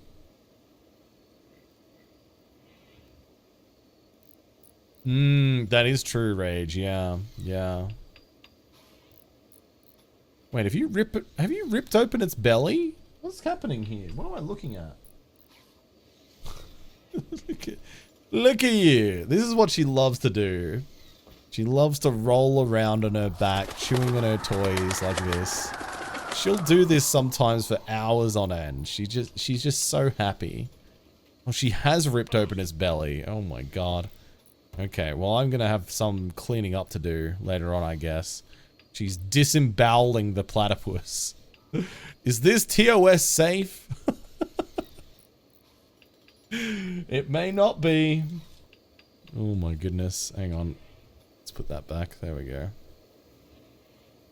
Goodness gracious. Thanks for the follow. Thank you. Welcome in. Did I say I was going to roll the colonist? I did, Sarkon, and we have. We have rolled the colonists. Red Talon is now in the colony. Yo, what's up, Afro Duckling? Good to see you. Hope you're doing well today. Can we get a shout out for Afro Duckling? Afro Duckling is one of the panelists on the panel that I'll be hosting at TwitchCon this time next week. Yeah, super excited to meet you, Afro, and it's good to have you. Welcome, welcome. Poor platypus. It never really stood a chance, to be honest. Yeah, having a good day. Having a good day. We've had some good yarns here this evening. The games are going well. Chat's vibing, and I'm in full dog dad mode this evening because my partner's away on a business trip. So we've got the pup cam set up, as you may have just seen, and this is our pup Murphy. She's she's murdering that platypus right now. Oh my goodness. Oh, that poor thing. F's in chat for the platypus. But yeah, no, life is good. And later on this evening, we've got a sponsored collab with a few friends of ours, which I'm looking forward to. So yeah, life is good. Oh my god. That's too graphic. I can't show that, Murphy. Have mercy.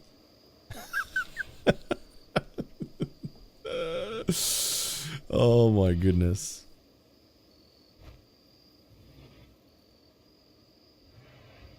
Oh no, you're right. The duck-billed platypus. Yeah, it is duckling adjacent.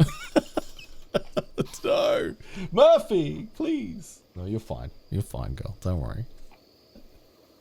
He's having the best time right now, but I will have some cleanup to do at the end of stream, I think. So Murphy is... Oh, how old is Murphy now? Time is an illusion. We got her in February.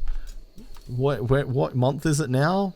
We're coming into June. JLuz _ 4 months? subscribed for 21 5 months and says Oh no, because 21 months hang of on. asterisk gestures incoherently asterisk. This. JLuz, thank you for the resub. Thank you for the 21-month resub. Tier 2, thank you for going above and beyond to support the stream. Big Woos, Big Danex, thank you so much for being here. It's always good to have you. J-lose? More like J-wins. Ayo! Am I right, fellow kids? Ayo! It's good to have you, JLuz. Yeah, thank you. Thank you for the ongoing support. Obviously, we got her when she was 8 weeks old, right? So that's 2 months, and it's been 4 months since then. So she's going on 6 months now. Sorry, I had to do math. I feel like since we got her, I have not had a I've not had a full night's sleep since February. So everything is kind of a blur. But I'm doing my best, you know. Richie, welcome in. Hard. Which is hard.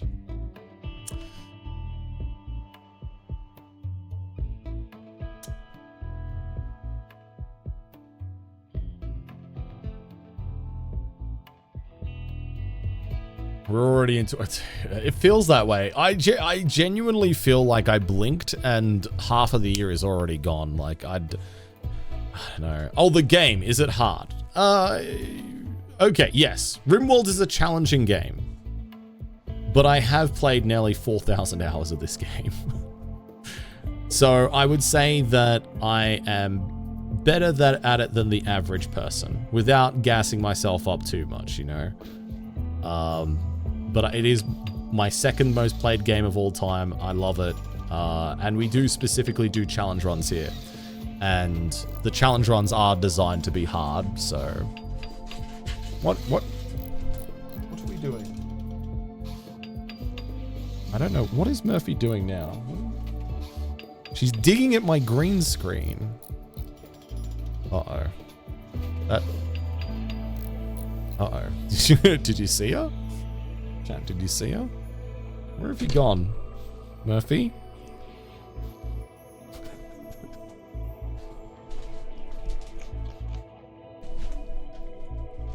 What are you doing? Do you want to come up and say hello? You want to come up? Oh, okay. Here we go. Here we go. There we go. She gone poop? No, she's just gone poop, so she should be fine for at least a few hours now. Do you need to go out to the bathroom? Do you need to go pee? Normally she gets her sniff on, not so much her scratch on. Were you doing crimes? You're under arrest for the crime of being a little bit too adorable. Oh my god, she's oh dude, you are chompy tonight, aren't you? She's teething bad. You got little bloody gums, little bleeding gums, Murphy. Tell you what. Oh my goodness. Alright, I'm gonna go let her out and just see if she needs to go pee again, chat. Give me 2 seconds. Thanks for bearing with us. I apologize for the the disruptions, but I did warn y'all.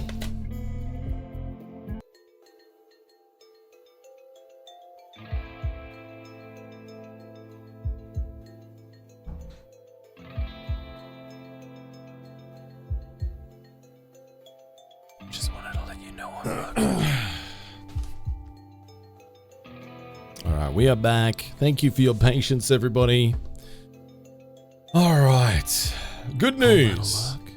Good news. Engaged. We've now peed, so that means that hopefully, given now Murphy has peed and pooped, we're gonna be good for at least a few more hours before I need to be a little bit worried that maybe if I'm not 100% on the ball, we're gonna have an accident inside. So, we're through the worst of it. We're through the worst of it. So I'm pleased about that. We did need to go out and pee apparently. Bless a little heart. Doom! Doom indeed.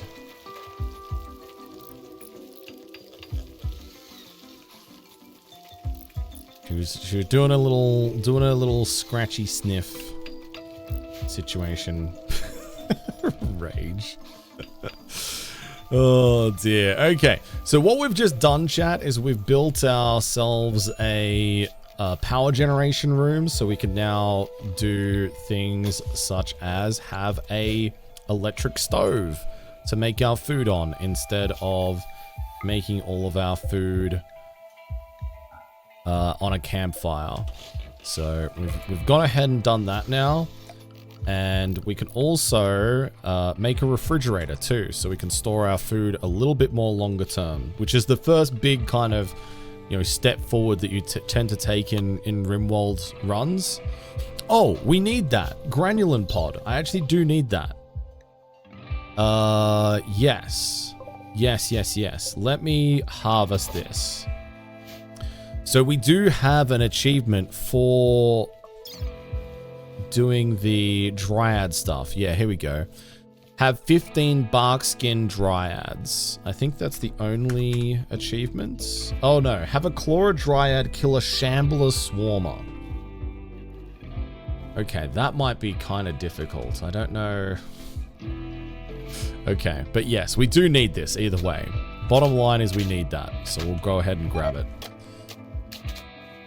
Unfortunately, some of our horse meat is rotting away in storage.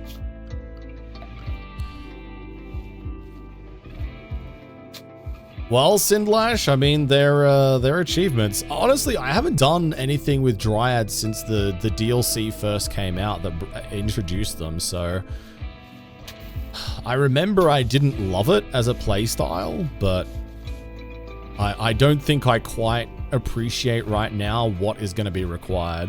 I'm a little bit nervous that your immediate response is, wow, that's a lot. I'm like, oh, okay, well, I'm a little afraid now. Was it 4 dryads per tree? Honestly, I don't remember, Sindlash. You could be right. That does ring a bell, but I don't remember. We'll find out though. We'll find out.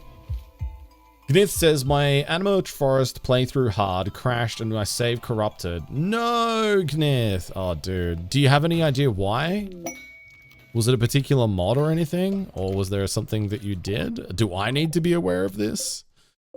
Oh, 6 components. I will happily grab those, actually. We do need components. We do need them. Sindlash says, I like the idea of the dryads, but they're so much worse than doing things in most situations. They help getting wood, berries, herbal meds, in extreme deserts, I guess, but otherwise, yeah. That's generally my kind of attitude, Sindlash. Like, they're a fun flavor thing to do, but it rarely feels optimal to bring them into it, you know? Ah, okay, alright. Well, that makes me feel slightly better, Gnith, that, well, sorry, it's like, I feel like that's such a dick thing to say, like, oh, well, I feel better now. I don't feel bad about your situation, though. No, obviously it does suck that your save file corrupted, but I am somewhat relieved that, I don't have to be worried about my mod list that I've curated. Shit does happen, that is true. Yeah, Hollypop. Yeah, exactly. Yeah. But we're going to have like a few of those things that we're going to work on, I dare say, throughout this playthrough. We'll be working on stuff that we wouldn't normally get to. But that's part of the fun of these challenge runs, right? Is that it is a way that kind of forces me out of my comfort zone to approach playing the game in a way that I normally wouldn't. And I always enjoy that. I relish the experience, and I always find that I learn a lot about the game. I improve as a player, and I think that's really fun, you know? 1,000 active mods? Good God. Are you even still playing Rimworld at that point? 1,000 mods? That is wild.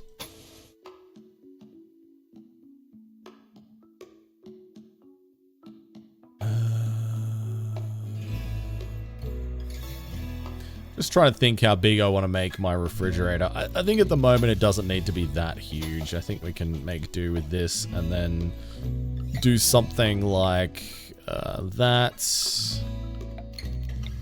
And then we'll have our coolers in the corner arrangement like so. There we go, lovely.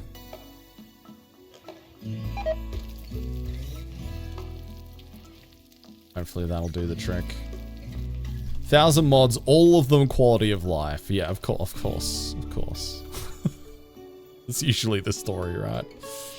Hollypop says, considering the number of colonists the achievements want you to have include, there'll be some idle hands that can manage dryads without being too much of a hindrance. That is true. What the hell was that? Hang on.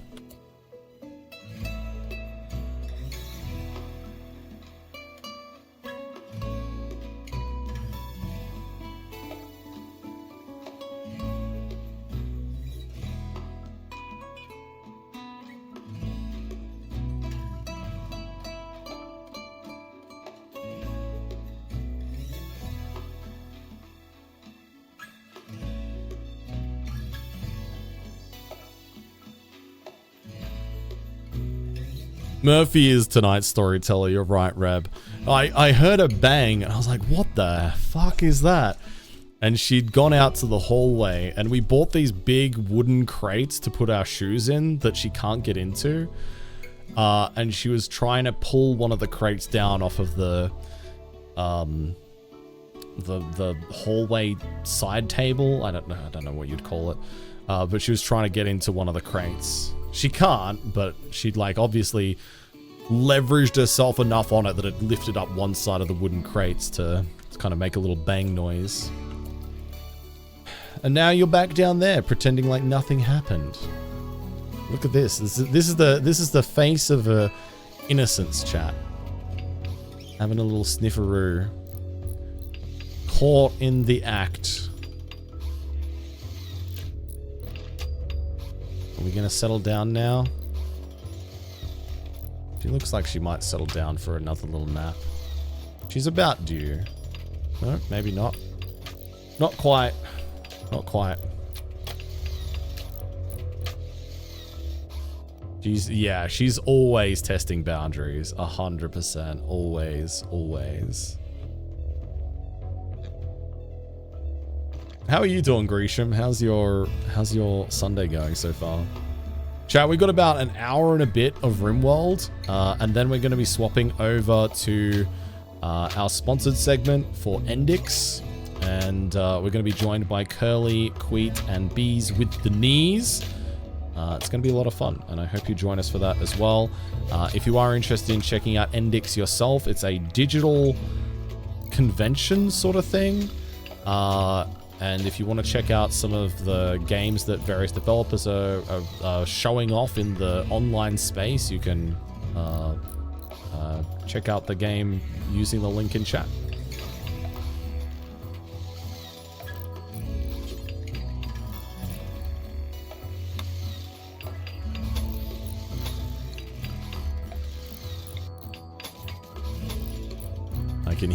I can hear her go back. She's gone back out there and she's back playing with the crates again. That is why Bees is on early. Yes, correct.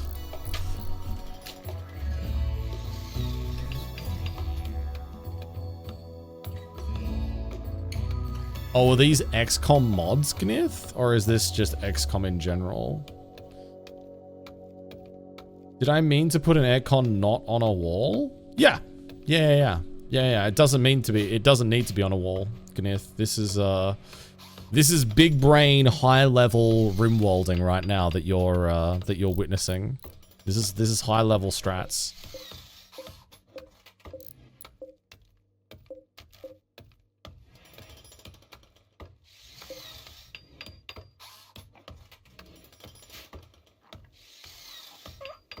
Yeah, so instead of putting the coolers into the walls like this, where they are vulnerable to raiders or being destroyed by anything external, we put the coolers internally inside the building and vent the hot air into this tile here.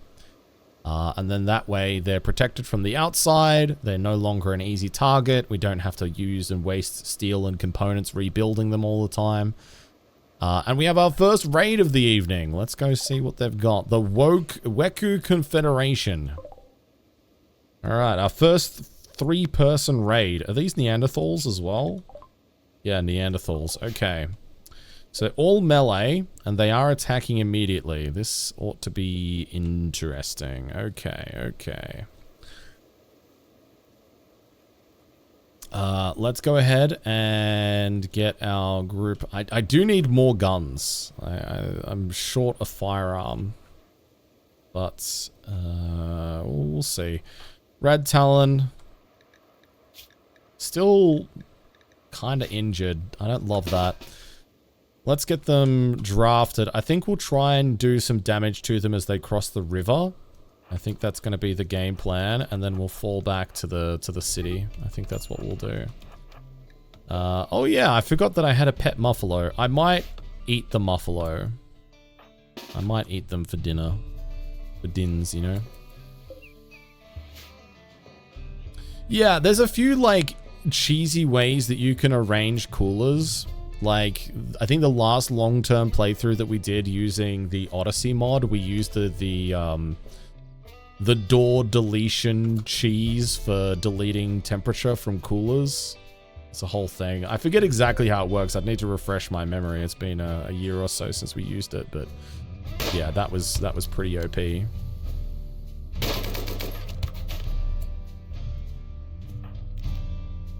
Okay, right. I need you to shoot them. I need you to shoot them. Okay, we need a damage. A little bit of damage on all of them. Hitting the lung, hitting the arm. Okay, right. You hit them there. Scarred Vulcan. Let's see if we can't use you to bait them out. Nope, we haven't. Okay, cool. Right, let's fall back here. Ooh, Cheating Death is in trouble here. Oh, Scarred Vulcan. Let's get you moving.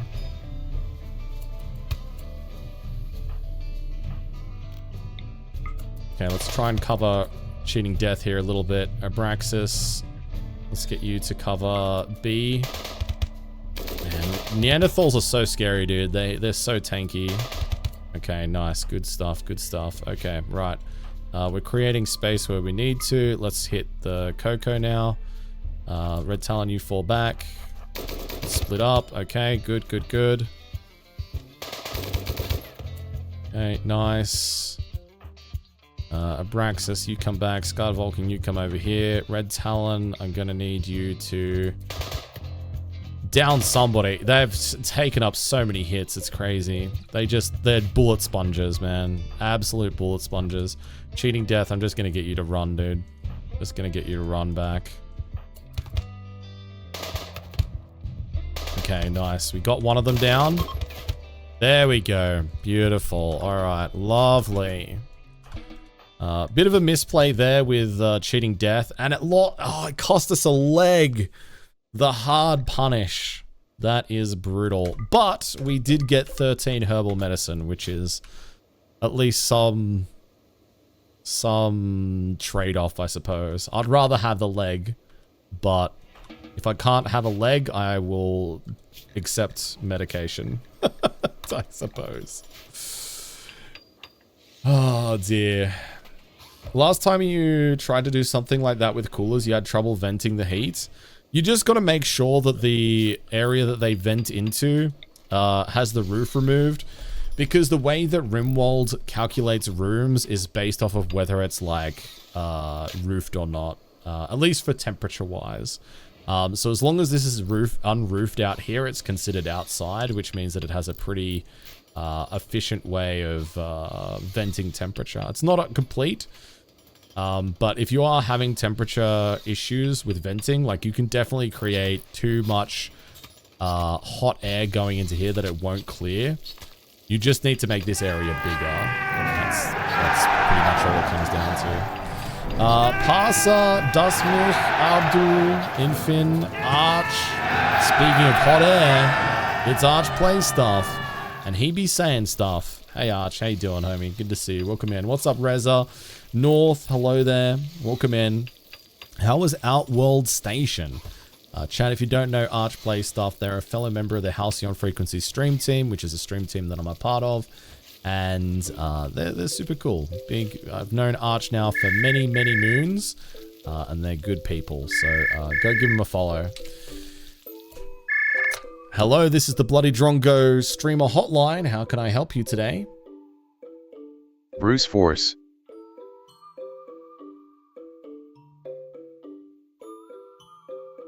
Think it might have been a wrong number. Thanks, bye. Best segue ever. Listen. In my defense, Arch made the same segue. But yeah, no, we've known Arch for a very long time now. He's a good friend of the channel. Please go and give him a follow.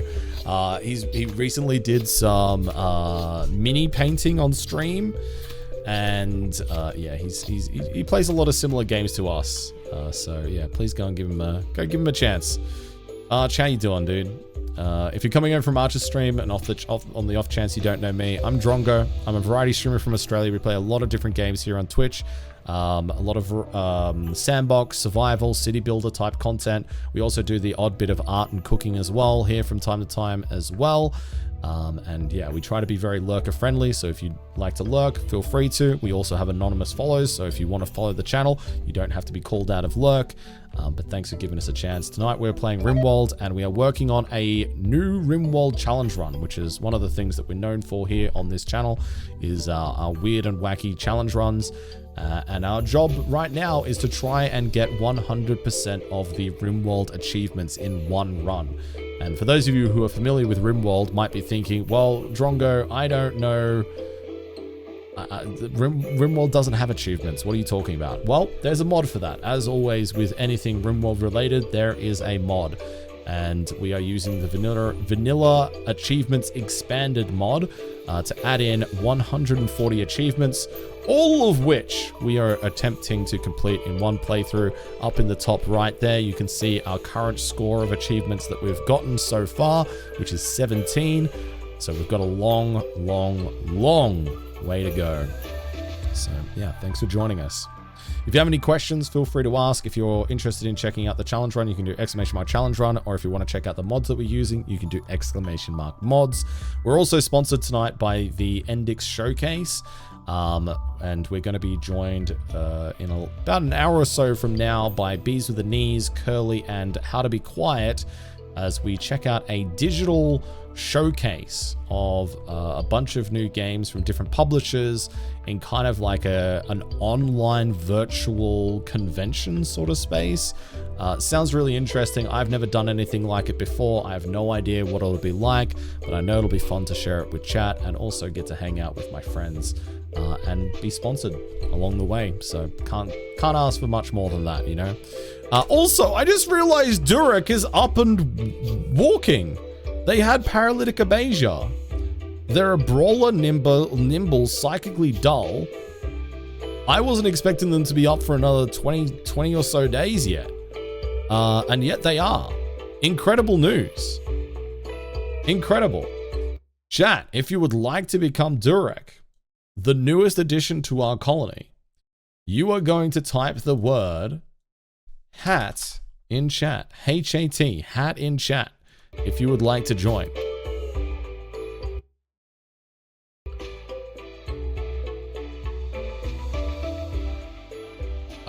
Dull, feels good moment. Feel good moment for sure. Yeah, it'll be interesting, Archer. I have no idea. No idea what to expect.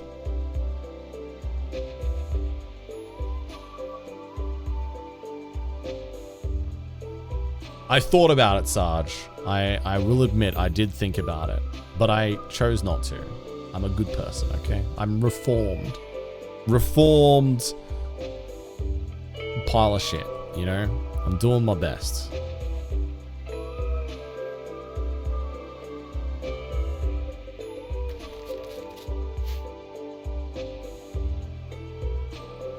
Sussy. I mean, okay, I guess a little.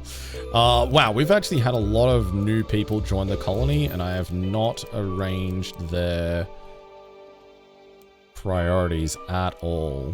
Not even a little. Let me go ahead and do that. Okay, alright, I think that's good. Quality fertilizer at most. Oh, you know what, Abdul? You always know just what to say to get me blushing. Thank you so much. What a sweetheart. What a sweetheart. And thanks for the follow. I appreciate it. Yeah, thanks everybody for being here. Thanks for giving us a chance. There's a lot of people that you could watch on Twitch, and I'm grateful that you chose to make us a part of your day. I hope you're all having a good Sunday so far.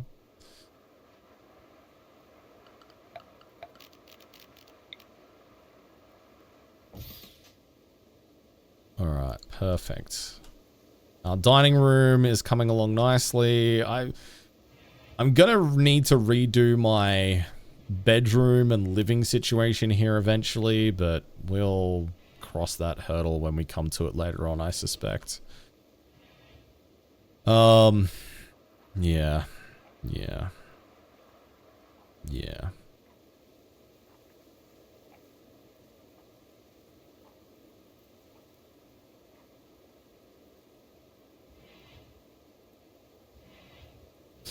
Murphy's out in the lounge room doing something right now.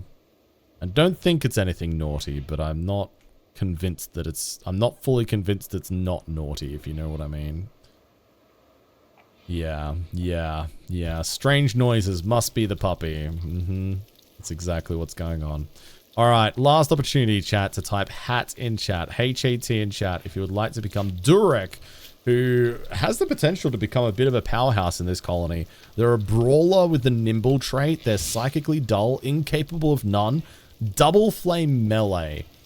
I cannot understate how incredibly good that is on a brawler with nimble who is also an Edekeen, and Edekeens by default get bonus melee damage. Like, it is, oh, it is great. No, it's fine, Reza. I trust her to a certain extent. to a certain extent. I trust her. Alright, let's roll off our new colonist chat. Here we go. 5, 4, 3, 2, 1. Osh. Pocket Monster, congratulations. Part of the ship, part of the crew, you are in. Good to have you. Alright, a new addition to the colony. Let's get you a melee weapon. We got some spears down here. Yeah, we'll grab that. Nice little cheeky spear.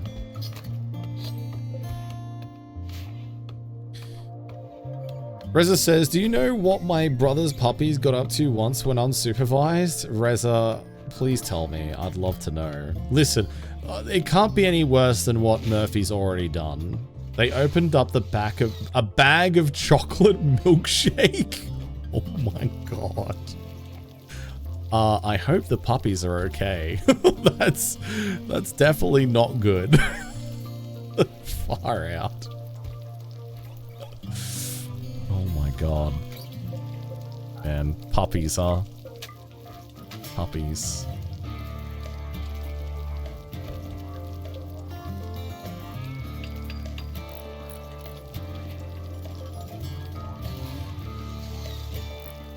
It was fake chocolate. Oh, phew. Okay, alright. That's good news. That's good news.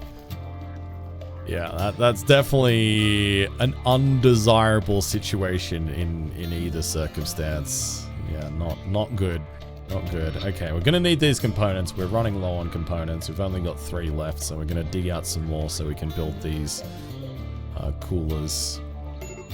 Yeah, for those of you who weren't here or maybe didn't hear about it, but within the first couple of weeks of having Murphy, she ate these headphones, and these are really expensive headphones. I bought these back when I was still working at the bank. Back when I was making, you know, money where it made sense to buy a $900 pair of headphones, you know? And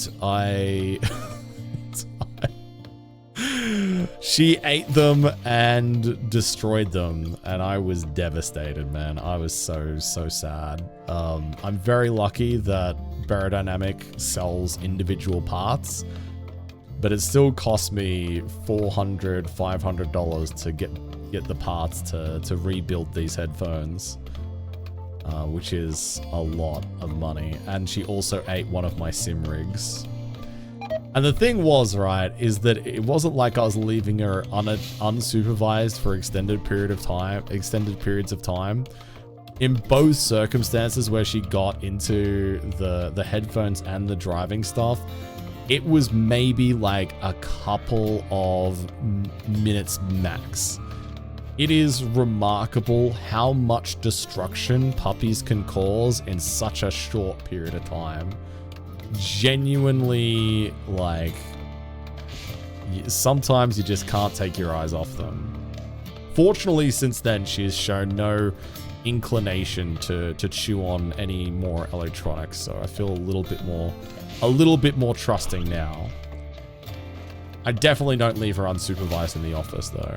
Not even for a moment. I'm not running the risk again, but I'm feeling slightly better about her prospects for the future, you know? I wouldn't know, Friendly Kitten. I wouldn't know. Presumably, probably, yeah. I imagine that's probably true. But I wouldn't know. So I have no idea. Maybe.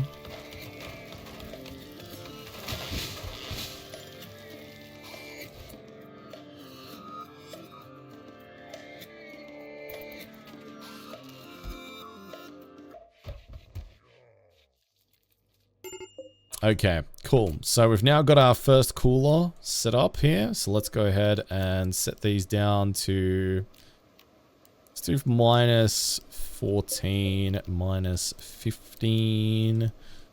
There we go. And we just need to wait for this one to be built, and then we should be good. We should have our first refrigerator up and online, which is a pretty huge milestone for the colony. Always feels good to actually have access to long-term food storage and minimize that wastage.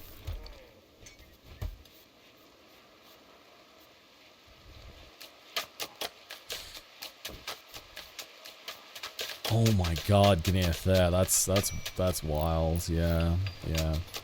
I bought these Barodynamic headphones back in, I want to say it was like 2019. So I've had these for a long time, and I've replaced the ear cups, I've replaced the headband. I actually need to replace the headband again. But I really like Barodynamic as a brand a lot. They're really comfortable. They're great quality, and my favorite part about them is that you can purchase every single part that makes these headphones. So if something gets damaged, if something breaks, you can just buy the piece that you want and you can repair it yourself. Like, in this day and age, that feels like that's such a rare thing. I really appreciate them for that. Like, you know, they're not cheap by any stretch of the imagination, but man, I've gotten so much usage out of these headphones that I don't feel bad about it, you know. Barodynamic. Gnith, Barodynamic.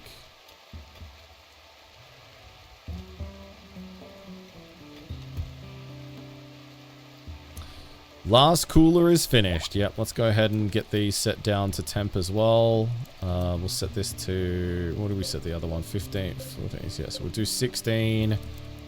And we'll do, I don't know, 13.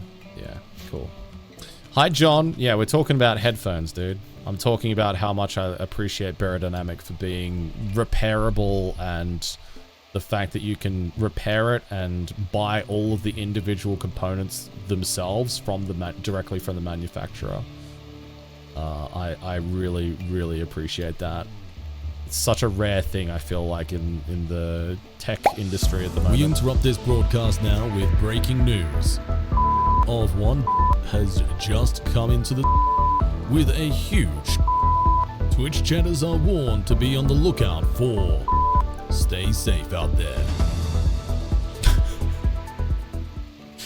Hi Guna, how you doing today? Maguna, how you doing? Welcome in. How's your weekend been? It's good to see you. Welcome in. Welcome in.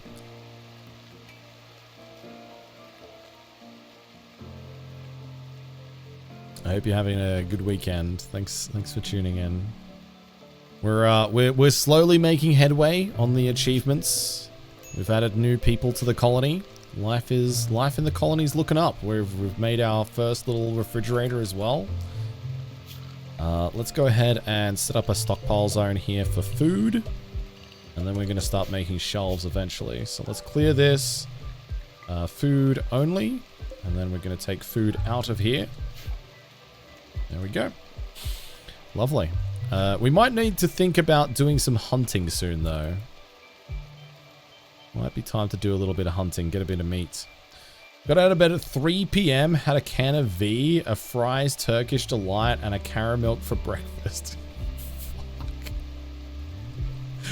Praying for your guts right now, my friend. That's, a little unhinged, but man, I bet that crisp, cold can of V's fresh out of the fridge at 3 p.m. Man, I bet that hit. I bet that hit like nothing else. Oh, look who's back, chat. Hello, welcome back. Were you destroying something out in the lounge room that I'm going to go out there later and be like, what have you done? Is that what you were doing? Welcome back. Welcome back. Oh.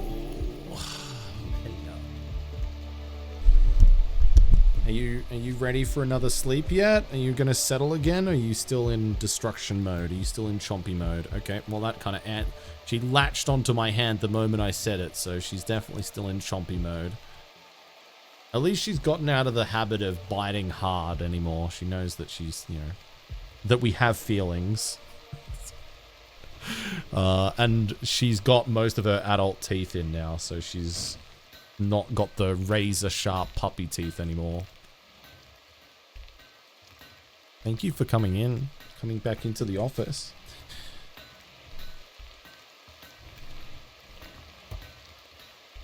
Oh, okay, maybe she is ready to have another little sleep. No? Oh, okay, well. You got a little glimpse of tail there, chat. Don't say I never give you anything. Just a little glimpsey-roo.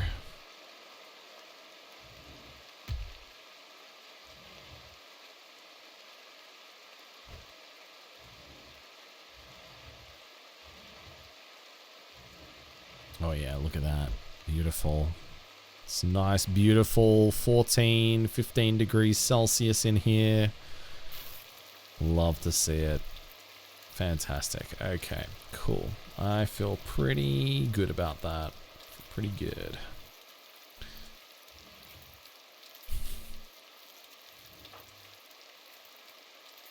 Oh, we making bricks? Okay, yeah, looks like we're making bricks. Okay, that's fine. We can do that. Alright, we're moving that stuff over. Our research into machinery is coming along nicely. Little bit by little bit. We're getting there. I still haven't worked out how we're going to get achievement holyism applied to our other colonists. Considering cheating death is a mute, and they're incapable of social as a result.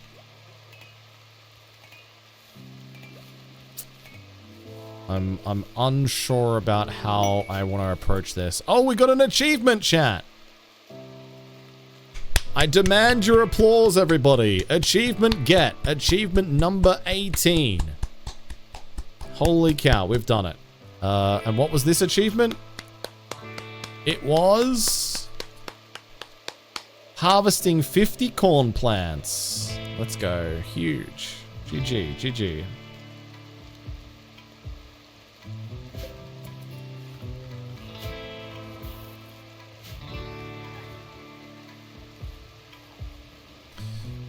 Little bits of progress here and there. We love to see it. Fantastic, fantastic.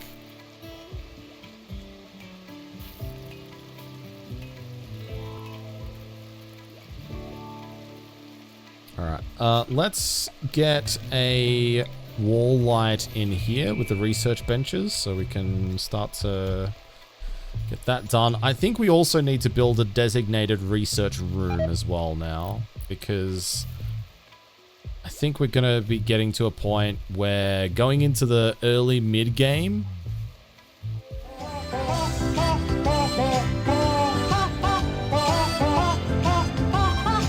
I'm pussing.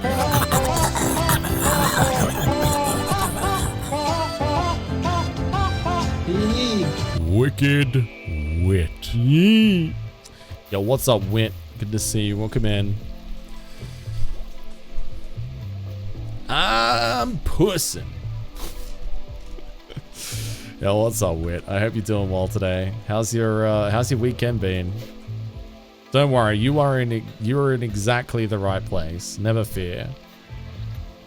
You are exactly where you were meant to be. Good morning. We've got enough food now that I think or enough colonists, I think we can bump this up. I like to have at least 10 in stockpile for each person, so we've got 7 people, so we ideally want 70 meals in stockpile, I reckon. Yeah, I'm doing pretty good. I've my partner's away for work until Wednesday, so I'm in dog dad mode until then. So we have a little Murphy cam set up in the corner. As you can see, Murphy is not here right now. She's off somewhere in the house, likely chewing on something. But yeah, we're doing good. We're doing good.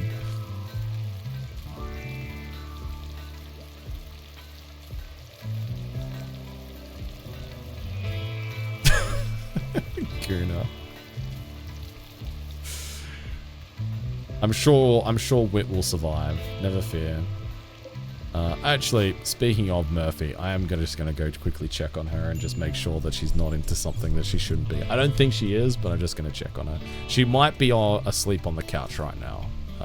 In which case, that's fine.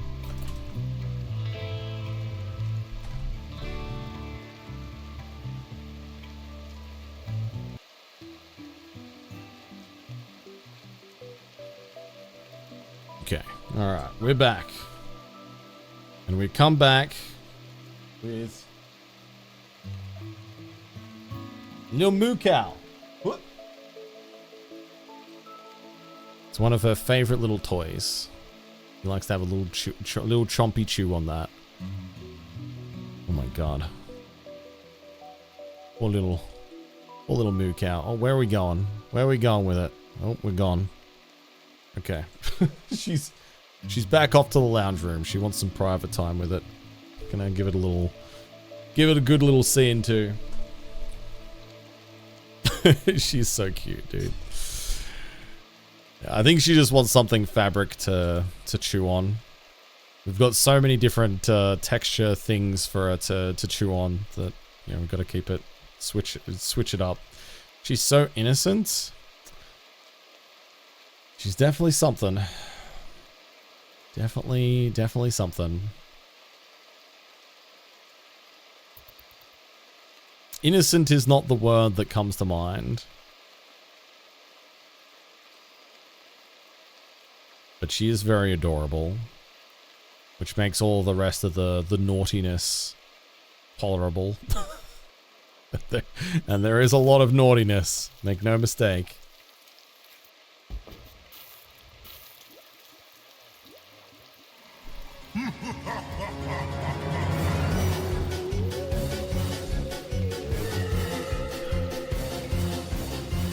Bring out the gimp.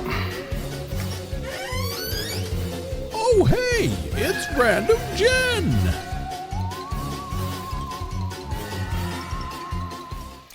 Hello there, Jen. It's good to see you. Welcome in.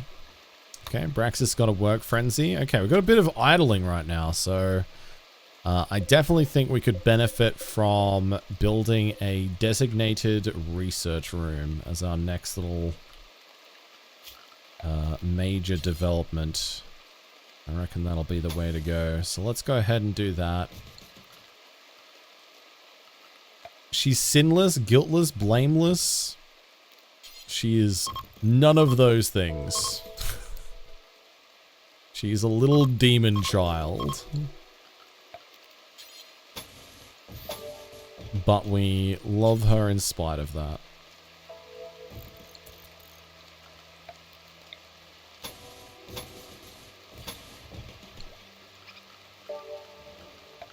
Beautiful. And then we'll put in some lights in here, like so. Alright, there we go. That's going to be our research room. Actually, I don't need 2 of those research benches, because we can just simply reinstall the old ones from over here. There we go.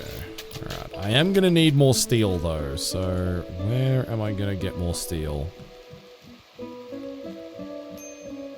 I don't feel like this map has an overabundance of steel, although there is some there. Oh look, chat, we're back. We're back to disemboweling the platypus.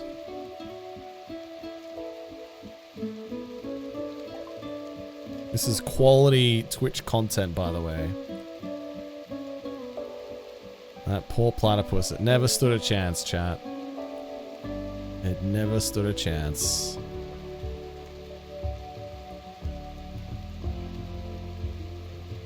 I love the way she holds things with her little hands. She's got such a little, such dexterous little feet that she likes to hold things with and push them around and throw them around with. She likes to punch things as well. Little goofball. Look at her. She's having an absolute ball down there. Oh my god. Look at her. She's loving it.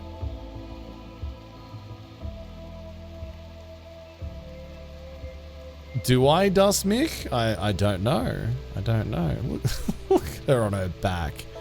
Look at you. My goodness. What a little cutie. What a little cutie.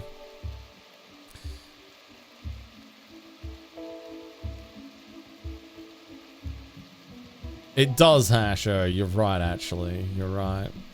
We finished researching machining. Beautiful. Very good, very good. All right, let's get microelectrics. We are speed running towards microelectrics because I desperately want to get EMP grenades before we start to get our first mechanoid raids. They always happen earlier than you would like. That's for sure. Are dogs ticklish? I think so. I think so. I think they are. Hi, Sim. Rimworld's going well, man. How was Tamagotchi Island? Oh, good, a heat wave. Okay. That ought to be interesting. We'll see how that works out for us. Mine looks a little bit more open. Okay, okay, hang on. What the? It was okay? I'm glad it's okay. Oh, wait. Oh, she's knocked down the camera. Hang on. Oh, hold on, chat. Hold on. We've got a bit of a situation here. We've got a Murphy situation. Did you knock down the camera because you were chewing on the tripod? No, I didn't do that. Are you sure? You're under oath, you know. Are you telling the truth?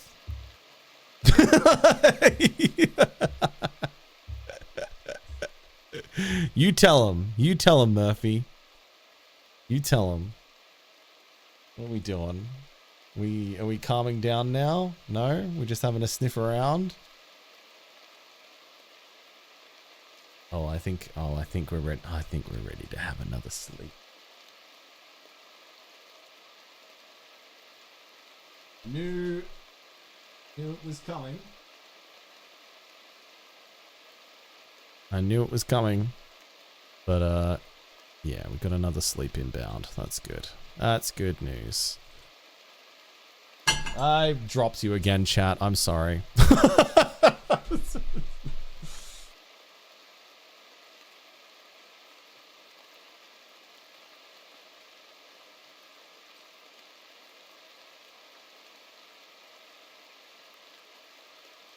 Oh, I see what's happened. Okay. When Murphy chewed on the tripod leg, she actually opened up one of the clasps, so the leg flicked open. Oh dear. Mods, can we get a shout out for Sim? He's been playing Tamagotchi Island, and it's been so much fun. I've really enjoyed watching those streams. They're so funny. He made Shrek and the smiley emoji last stream, and he did such a good job. They look amazing. Oh, look at her. You can't really see her because she's back in the shadows there. Hang on, let me get the little light. There we go. That's a cute little puppy right there.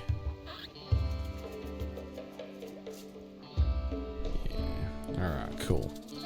That's good news. Hopefully that means that she'll be settled down for our sponsored segment later on.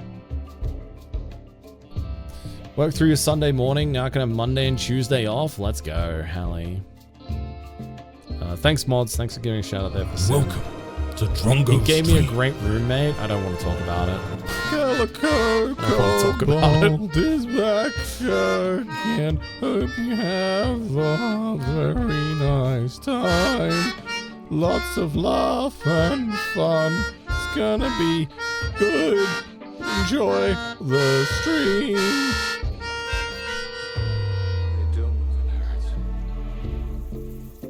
Oh, dude, don't worry. My PC gets plenty of airflow. It's literally free floating under the desk. It can't get any more airflow. Every single side is exposed. Rest assured, my PC has all of the airflow in the world. Bless you. Bless you, Range. Alright, let's expand out our rice fields here a little bit. Okay, the food situation is looking a little grim. I want to go hunt these deer in the morning, I think. Never mind, there's a mad alpaca. This is like the Rimworld version of Uber Eats.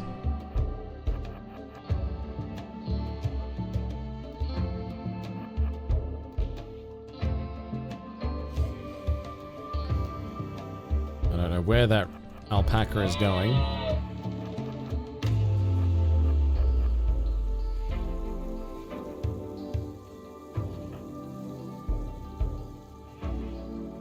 Somehow it has managed to avoid all of my traps. Okay. Well, that's annoying.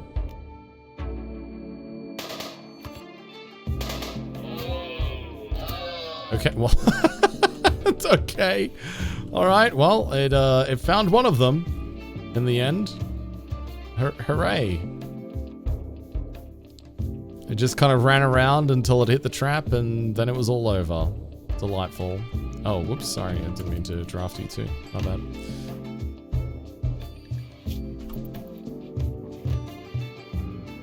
Oh my god, I forgot Abraxas has blood loss, dude. That is...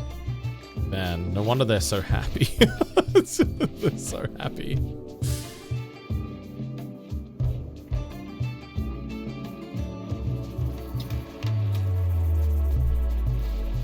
Jeez, Strange Bandit. Yeah, fair enough. That sucks, man. That sucks. I hope you refunded it. Hi, Knard. Good to see you. How are you doing today? Hope you're having a good one.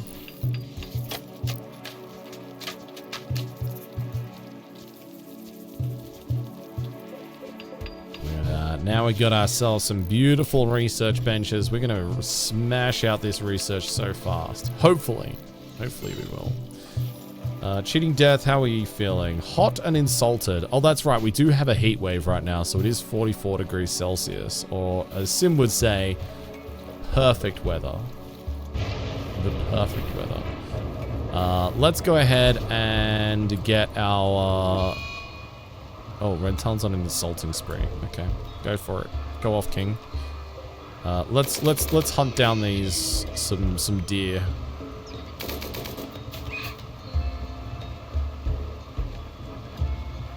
Oh, you got someone else's order and your own. Okay, wow. There you go.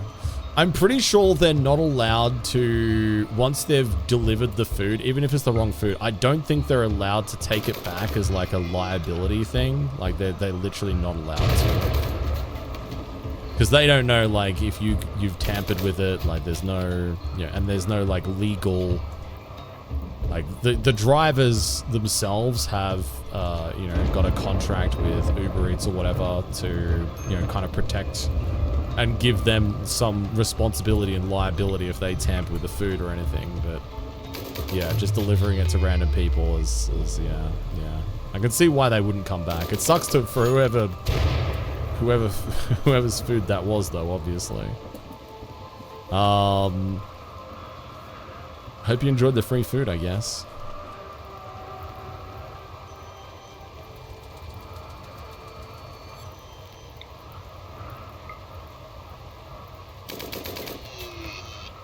Dude, I've already decided that after stream I'm gonna make up the rest of my prawn gyoza with some rice and stuff. I bought more sesame oil today so I can make more dipping sauce. I'm really looking forward to it. I'm gonna make them crispy prawn gyoza.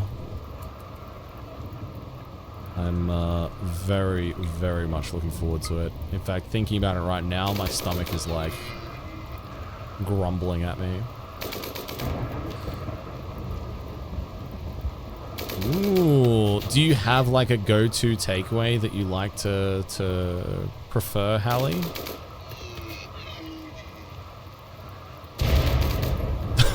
John, bless. What do you have for dinner, John? You've had somebody else's food arrive once, and the worst part for me was there was no way I had no way to know what was in it and had to toss it out because of allergies. Ah, yeah. Yeah, that makes sense, actually. Yeah, that does suck. Yeah, that feels really wasteful, but yeah, I mean, there's nothing you can do about it, right? Me too. I was talking about this the other day. Like, I don't care, like, every culture has its own version of a dumpling, right? And I don't care where it is from in the world. I'm about that life. I'm about the dumper life. Like, give it to me. I'm about it.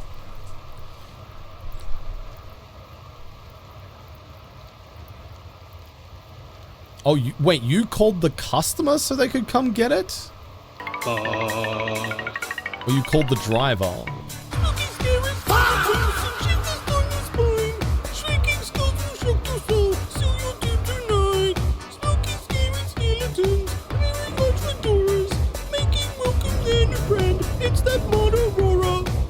Hi, Aurora. Good to see you. Welcome in. Dude, there ain't nothing wrong with chicken, rice, and veg. Like, that's... Honestly, anything with rice, I love it, dude. I love it. Chicken, good. Veg, good. Rice, great. Sign me up. I'm down. That sounds fire.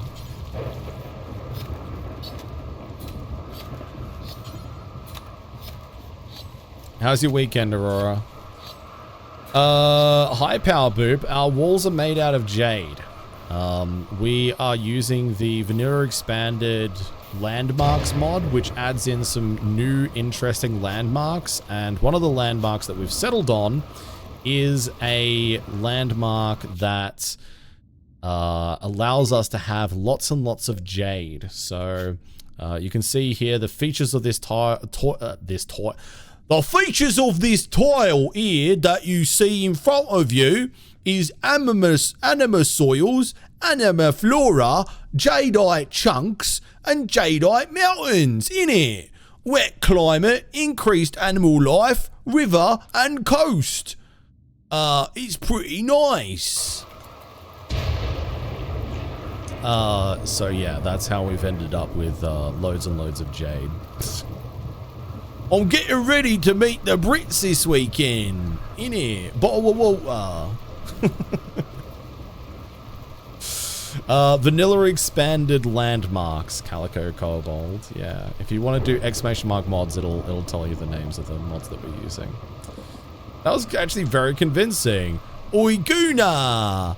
Why don't you go down the old apple and pears and fetch me a bevy? Or nice cup of tea? Oi, governor! Oi, Guna!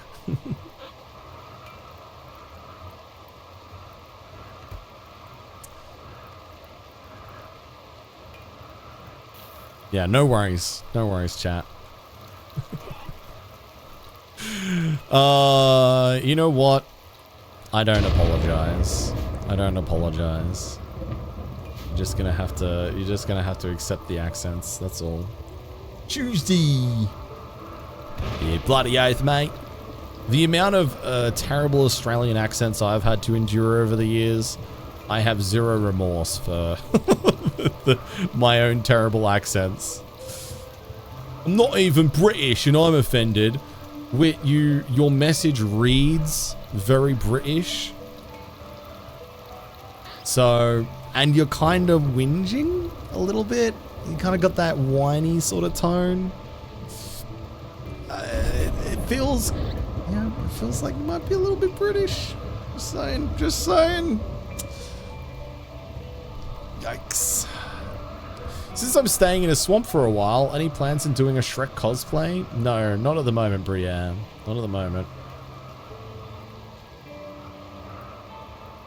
Oh, was it bad, Guna? Was it bad? I feel like I'm pretty bad at the Kiwi accent. It's not great.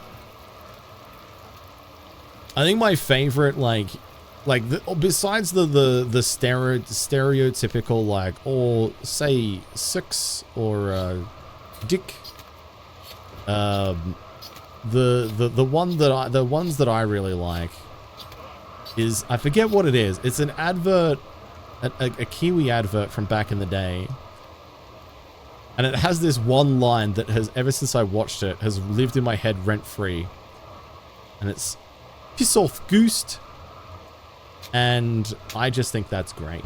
I think that's great. I'll just be sitting there some days and I'll just be like, "Piss off, Goose." And I like that. I think that's great. I can't eat goose chips. Wash and chops. You know, I honestly, Guna, I don't think I know enough about New Zealand accents to be able to distinguish. I don't think I know enough, but yeah. That sounded Birminghamish. Birmingham. I'm sure they have some similarities, but it is different. It is different. Oh, dude, New Zealand is such a beautiful country. Like, at least the South Island. I've been to the South Island. I can't talk about the North Island because I haven't been there. But the South Island is just stunning. It is a beautiful, beautiful country. It genuinely, like, it feels like a lot of it is just like, it has the vibe of, it just feels old. But not in a bad way, in a way that feels like it has like ancient roots, you know, that it feels very real. I don't know, that's probably like the most abstract nonsense way of describing anything ever, but there's something about it, like the plants, the animals that live there, the landscape, it just feels so real. It's beautiful. I love New Zealand. Nambite, thank you for the 100 stream streak. Thank you so much.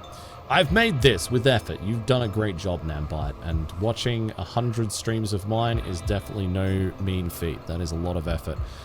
Make sure you complete your little spreadsheet in Discord, or Google form rather, so I can make you your 100 custom.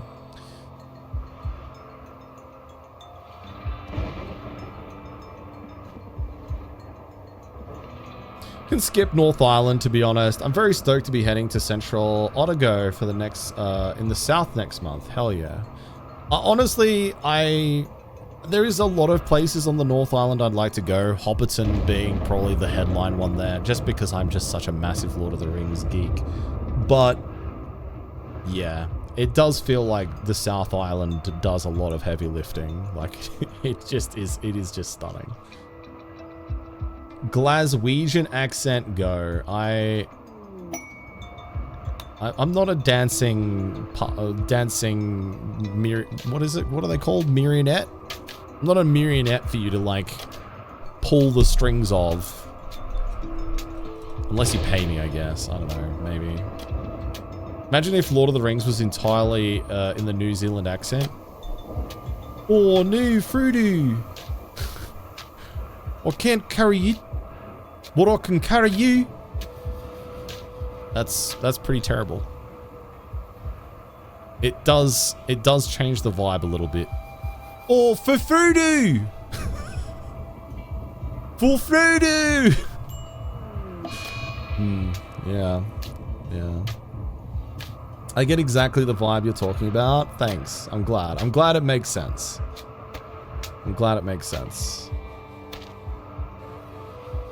Yeah, it's beautiful there, Hallie. There's so much beautiful hiking and stuff to see. Yeah, it's really gorgeous. Untouched by People was my nickname in high school.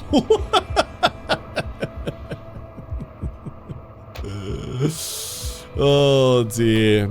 Chris says, I came here for 6 months 12 years ago. Oh my god, that's amazing.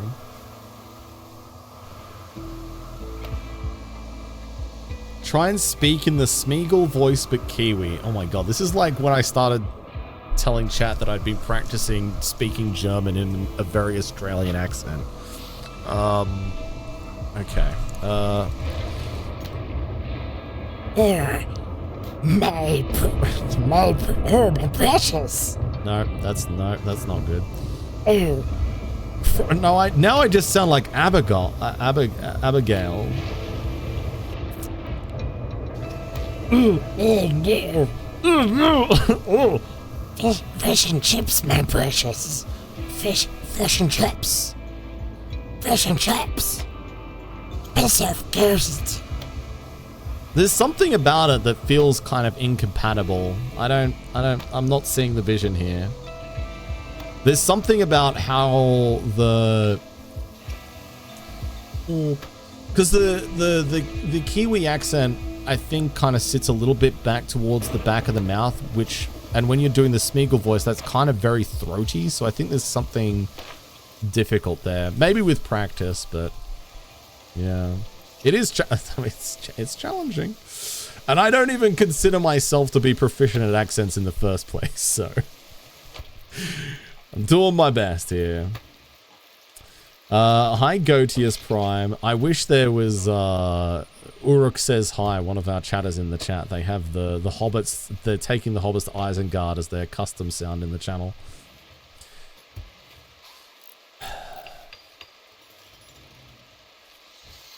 Good question, Nambite. I don't know the answer.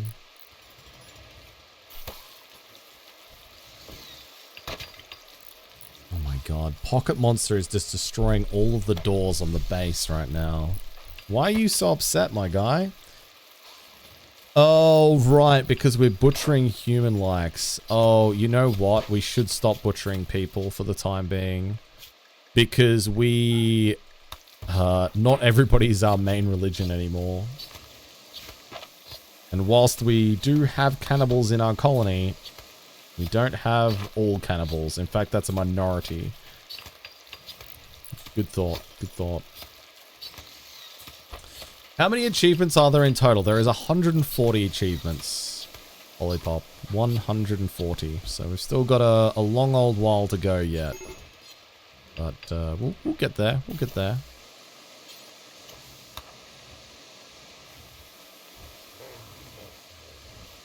Yeah, okay. I still need to work out how I'm going to get my religion spread off of cheating death, because I don't know. Because they're incapable of social, I don't know if it is possible, unless we get remarkably lucky with the recruit. I don't know what we do about this situation.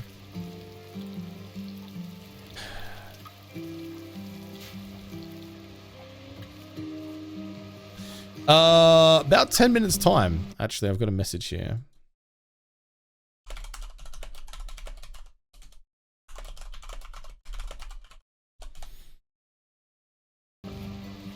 Yeah, we'll be jumping into Endix, which is tonight's sponsor, very shortly here. Can you do the thing where you lower a prisoner's mood enough where they have a break and have them flip religions? maybe if we had less people. But I usually think, in my experience, that usually gets based off of the warden's religion, and because they're incapable of social, they can't warden. So I don't think we'd be able to trigger it on the right religion. My main pawn is not a vampire, no. No. They just have we made a religion starting out that allowed for us to do cannibalism. Because we knew that down the track, there would be traits that require us to have cannibalism.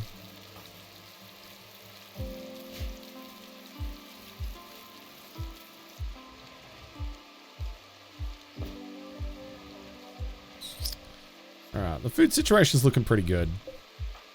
I think we need to clean up the kitchen though. And okay, did I say I had an antisocial warden? No. No. I said one of the colonists that we want to spread the religion off of is incapable of social, so they can't warden. So we can't convert anybody else to that religion through normal means. And even by breaking them and causing them to have a, what's it called, like an existential crisis or whatever it's called, I don't think we can get them to do it. So, because they won't warden. So I'm not really sure. Wielding a jade club. Oh wait, they have a religion that detests melee weapons? What?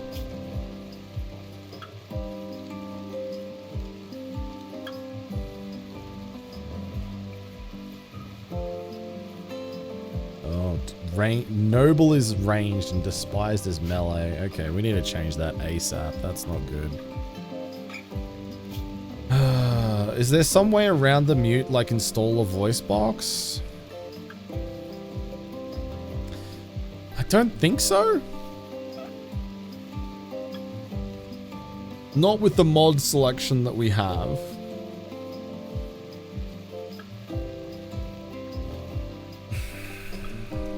I'm just trying to, and that's kind of why I'm posing an open question to chat about it, to see if chat can think of anything that I haven't thought of.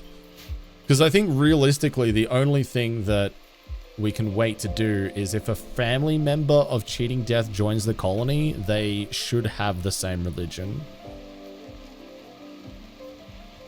Researching sign language might be good. That might be useful, yeah.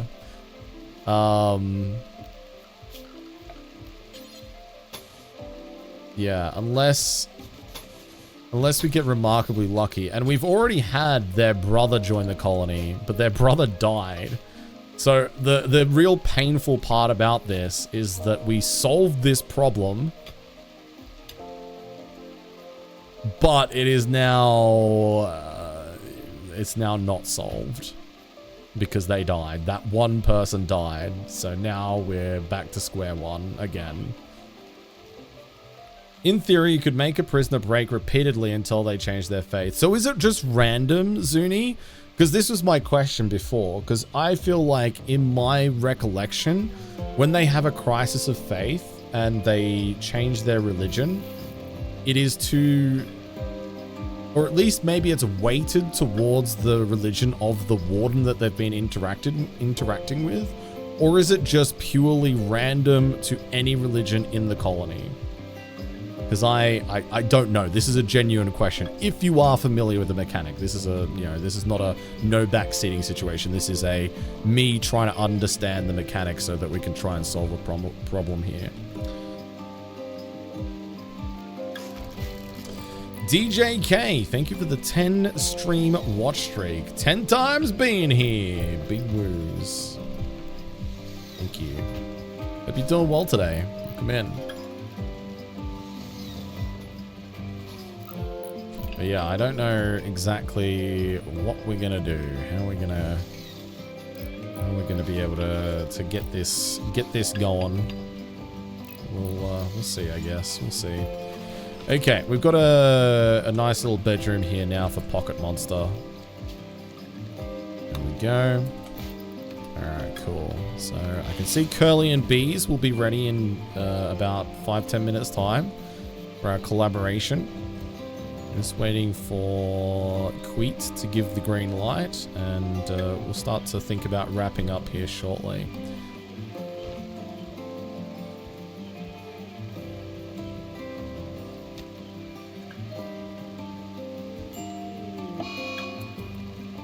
Okay, Ananda is having a tantrum. Okay, Ananda, why are you sad? It's hot, sick. Oh, it is still a heat wave as well. 2 days. Okay, the heat wave should end soon, I think. It should end pretty soon. I think if we're going to put a colonist in a room for them to break,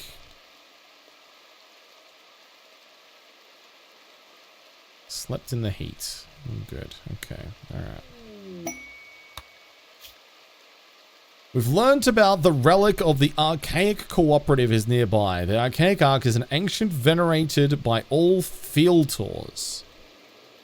Okay, I don't think I care about this because this is not the right religion. I don't want to go down and get relics for a religion that we're ultimately trying to change away from anyway. Okay, I have a plan. This is...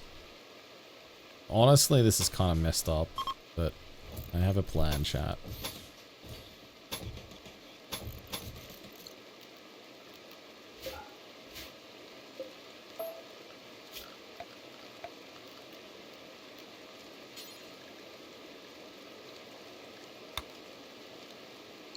Actually, let's put it in a slightly different position. Where should we put it? Here's probably fine, right? Yeah, let's put it here. Actually, no, that's a terrible idea. What was I thinking?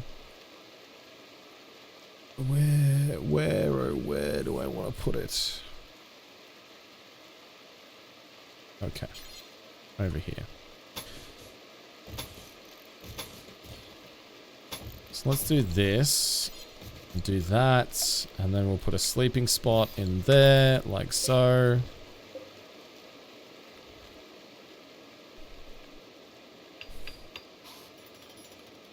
This is a cruel and unusual method. I don't know. We haven't received confirmation that this will even work, but we're gonna run it regardless, I think. All right, let's make this into a prisoner room. Dude, we're gonna do some really messed up stuff during this playthrough. It's like, I feel a pit in my stomach already.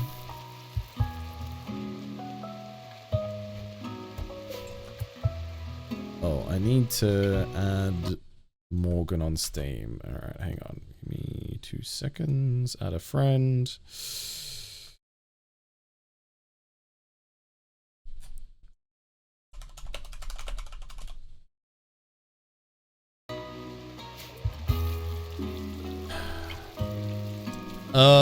There is, Reza. Yeah, I've never done it in Rimworld, so, or at least not really in a playthrough, so.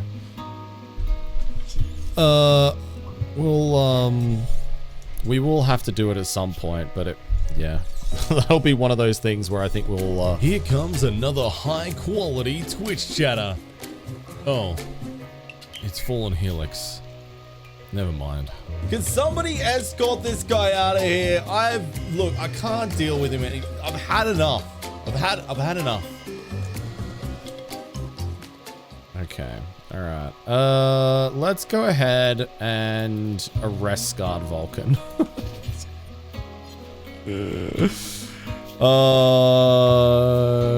How you doing today, Luke? It's good to see you. Welcome in.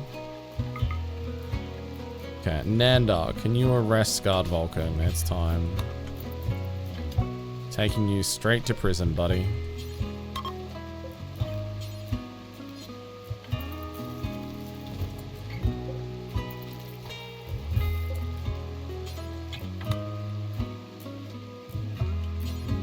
We're gonna at least try and break them and get them to go to the right religion. And Scarred Vulcan does have... Oh, it's only one. Oh, actually, maybe we'd be better off trying to break Bren first. Because Bren is incapable of violence. Hard worker, cannibal. Oh, they are good though. You know what? Yeah, let's arrest Bren, because I think if we are gonna get somebody, we want to convert somebody who has good social. Oh wait, is Anandar already done it? Oh, okay. All right, never mind. I thought I stopped them. Okay, forget about it.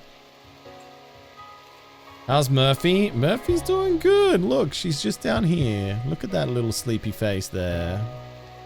Look at that little sleepy papa. She's doing good.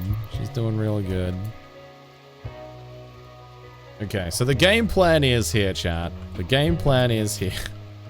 But now that we put them in the prison cell, we now brick it up. We're just walling it in. And now we just wait for them to have a crisis of faith. They currently believe in this religion here, and we're gonna hope that we're able to change that. She's already had a little frozen carrot, so she's good, hopefully. She'll be good for a little bit. But chat, that will be a story for another day. Because we're going to jump over now and do our sponsored segment for Endix.